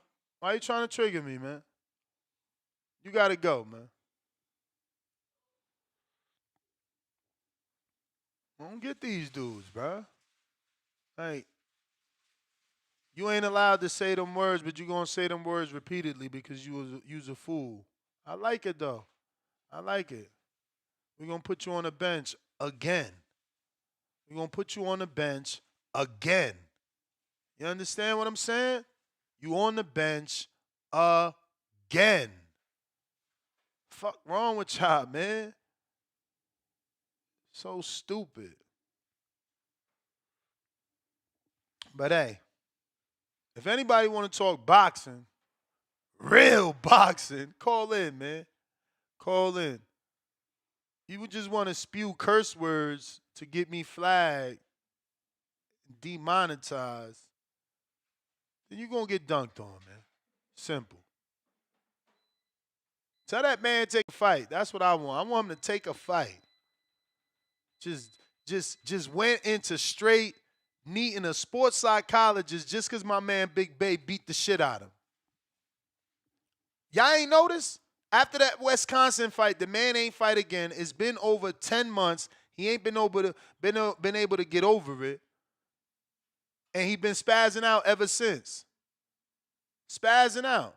He ain't never been the same Spider Rico since. Poor guy. Get in the ring. Ruler's back. You ain't fucking lying. Call me Fidel motherfucking Castro. I'll see you later after your 10-minute timeout, you fucking fool. Yeah, I got time today, I'm trying to tell you. But listen, speaking of time, and speaking of getting in the ring and swing, you know we do this amateur thing, this Border Wars thing. So what we got going on this month, which is going to end in 7 days, is this beautiful headgear and 14-ounce glove. And these are pro fight gloves, lace up, raffle. In order to get involved in this raffle, you need to send a $25 $25 super chat via Zelle or Cash App. That's going to get you a virtual raffle ticket. And then in 7 days, we're going to put your name in a virtual wheel. You'll see your name spinning, and you'll see whether you win or you lose. And for measly $25, you'll get this amazing set right here. This is a red metallic leather with gold metallic. Also, you got the white leather. Then the headgear is the same, except no red. All white and gold metallic. Beautiful combination. One of you lucky guys or gals will get it for a measly $25 raffle ticket. So if you want to be part of that, you know what to do. Let me show you the Zelle and the Cash App so you can actually pause the screen right now and then just use your camera phone to scan the QV code. This way you're not, getting hit up by any fakies out there trying to rob TBV. But if you want to call in, now is the time. Discord is available. X Spaces also available. We're taking callers. And according to Adamas, we're going to get him on this evening at 6 o'clock Pacific Standard Time. So hopefully we get that off. We got Jesse Quesada, $5. We gotta move quick too, because I got Regis, plus I got Johnny's nephew, cousin, and then fucking Adamas. I don't know how that's gonna happen this evening. It's gonna be rough. Jesse Quesada, $5. Ness, is Callum David Benavidez official? So David fighting Callum, the same fight that Turkey offered Team Benevidez for big money, which would have built towards Undisputed. I didn't see anything about Turkey offering him Callum. I seen definitely Turkey offering him a fight, and it would have been for big money, but it wasn't clear that it was Callum.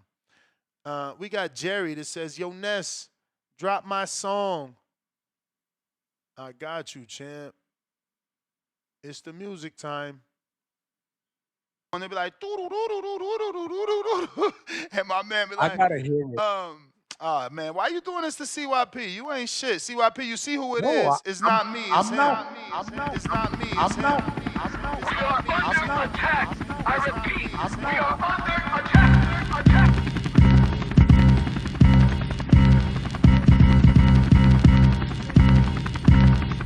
We are under attack. Clean your motherfucking fire back.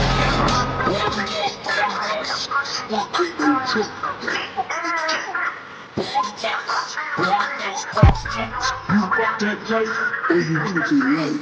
We're about to fuck around and find out. Ain't no motherfucking timeouts.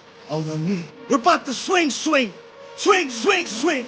Swing, swing, swing. Yeah, yeah, yeah, yeah. I'm a coward, I'm a loser. I'm a suicide puta. I ain't shit. Never been shit. I'm him. The last motherfucker you want beef with. I'm him. I'm mud made. Concrete jungle raised. I'm built brick by brick. I stick to the script. No pain, no gain, no games played. In my claim to fame, I duck no phase. I move. Trick the state like a barbecue truck. Bring the smoke, bring the beef, cook 'em up, cook 'em up. You're no friend to me. Keep that same energy. Fuck your handshake. Blow 'em up, blow 'em up. Motherfucker, you're feeling that fucking ride. I want no free. Blame your motherfucking fire back. And fire back. I hear you, Mr. CYP. I hear you.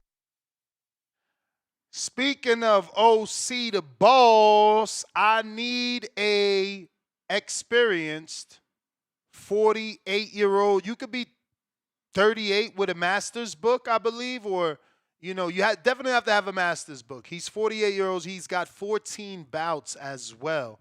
He's trying to fight. He might be too experienced to fight CYP. According to Adrian, they're not going to be able to get it approved. I don't know. CYP is saying he's going to get some fights before Border Wars. Maybe that'll give him the experience that the commission would approve. But till then, if there's anybody out there that does have those credentials, if you are in 185-pound division, you are a master's, and you do have, the level of experience to fight someone with 14 bouts, both not only in your mind but on your USA boxing book as well. You got to have at least, I want to hope at least 7 will get you in there, right? Half of that? I don't know. We got Tip Billis. What up?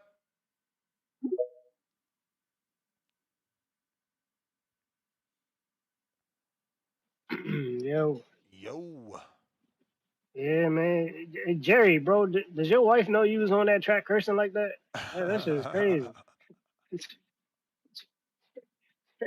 Jerry, Jerry on the track cursing something crazy, man. We ain't never heard Jerry talk like that. It's insane. But yeah, man. Everybody calling in, hating on Edgar Berlanga because they can't get a TS chain, man. That's just the reality of it. Everybody want to be down with the Terror Squadians, but everybody can't be a Terror Squadian, man. So they gotta hate. And it just is what it is, man. It just is what it is.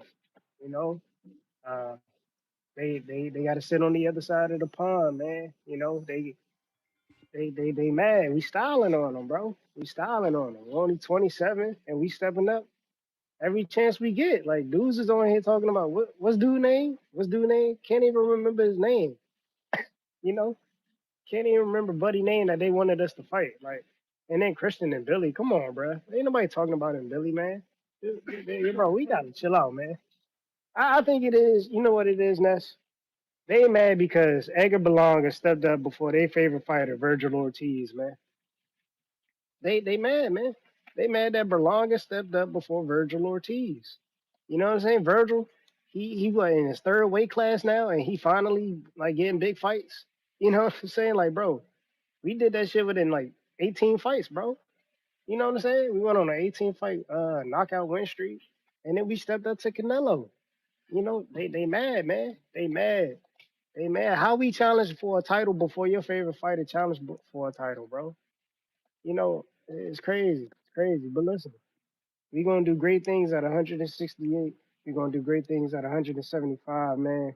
We the face of Puerto Rico. We got the country on our back. It just is what it is. And we gonna soon we gonna sell our Yankee Stadium. We're gonna sell our MSG. We're gonna sell out the Barclays. We're gonna do big things. And they can't do nothing but accept it, bro. Accept it. But yeah, I'm I'm gonna tell back with y'all.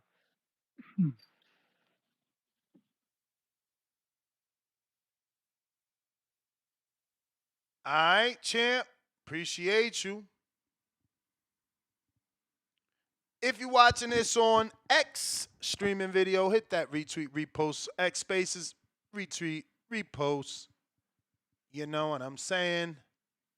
It's going to get more callers, more listeners to the show. Let's see what we got. Okay. Last call for callers. Last call for callers. Looks like we got to everybody. Ness, GTO, Instagram, and Twitter. We're right back at it. Don't forget we got Border Wars at 12 o'clock Pacific Standard Time. So if you're in our amateur event, send me some footage, 702 Boxing. I see you said you've been working. Where the footage at? Where the footage at? Because we got a Border Wars show at 12 Pacific Standard Time, 3 o'clock Eastern. Peace.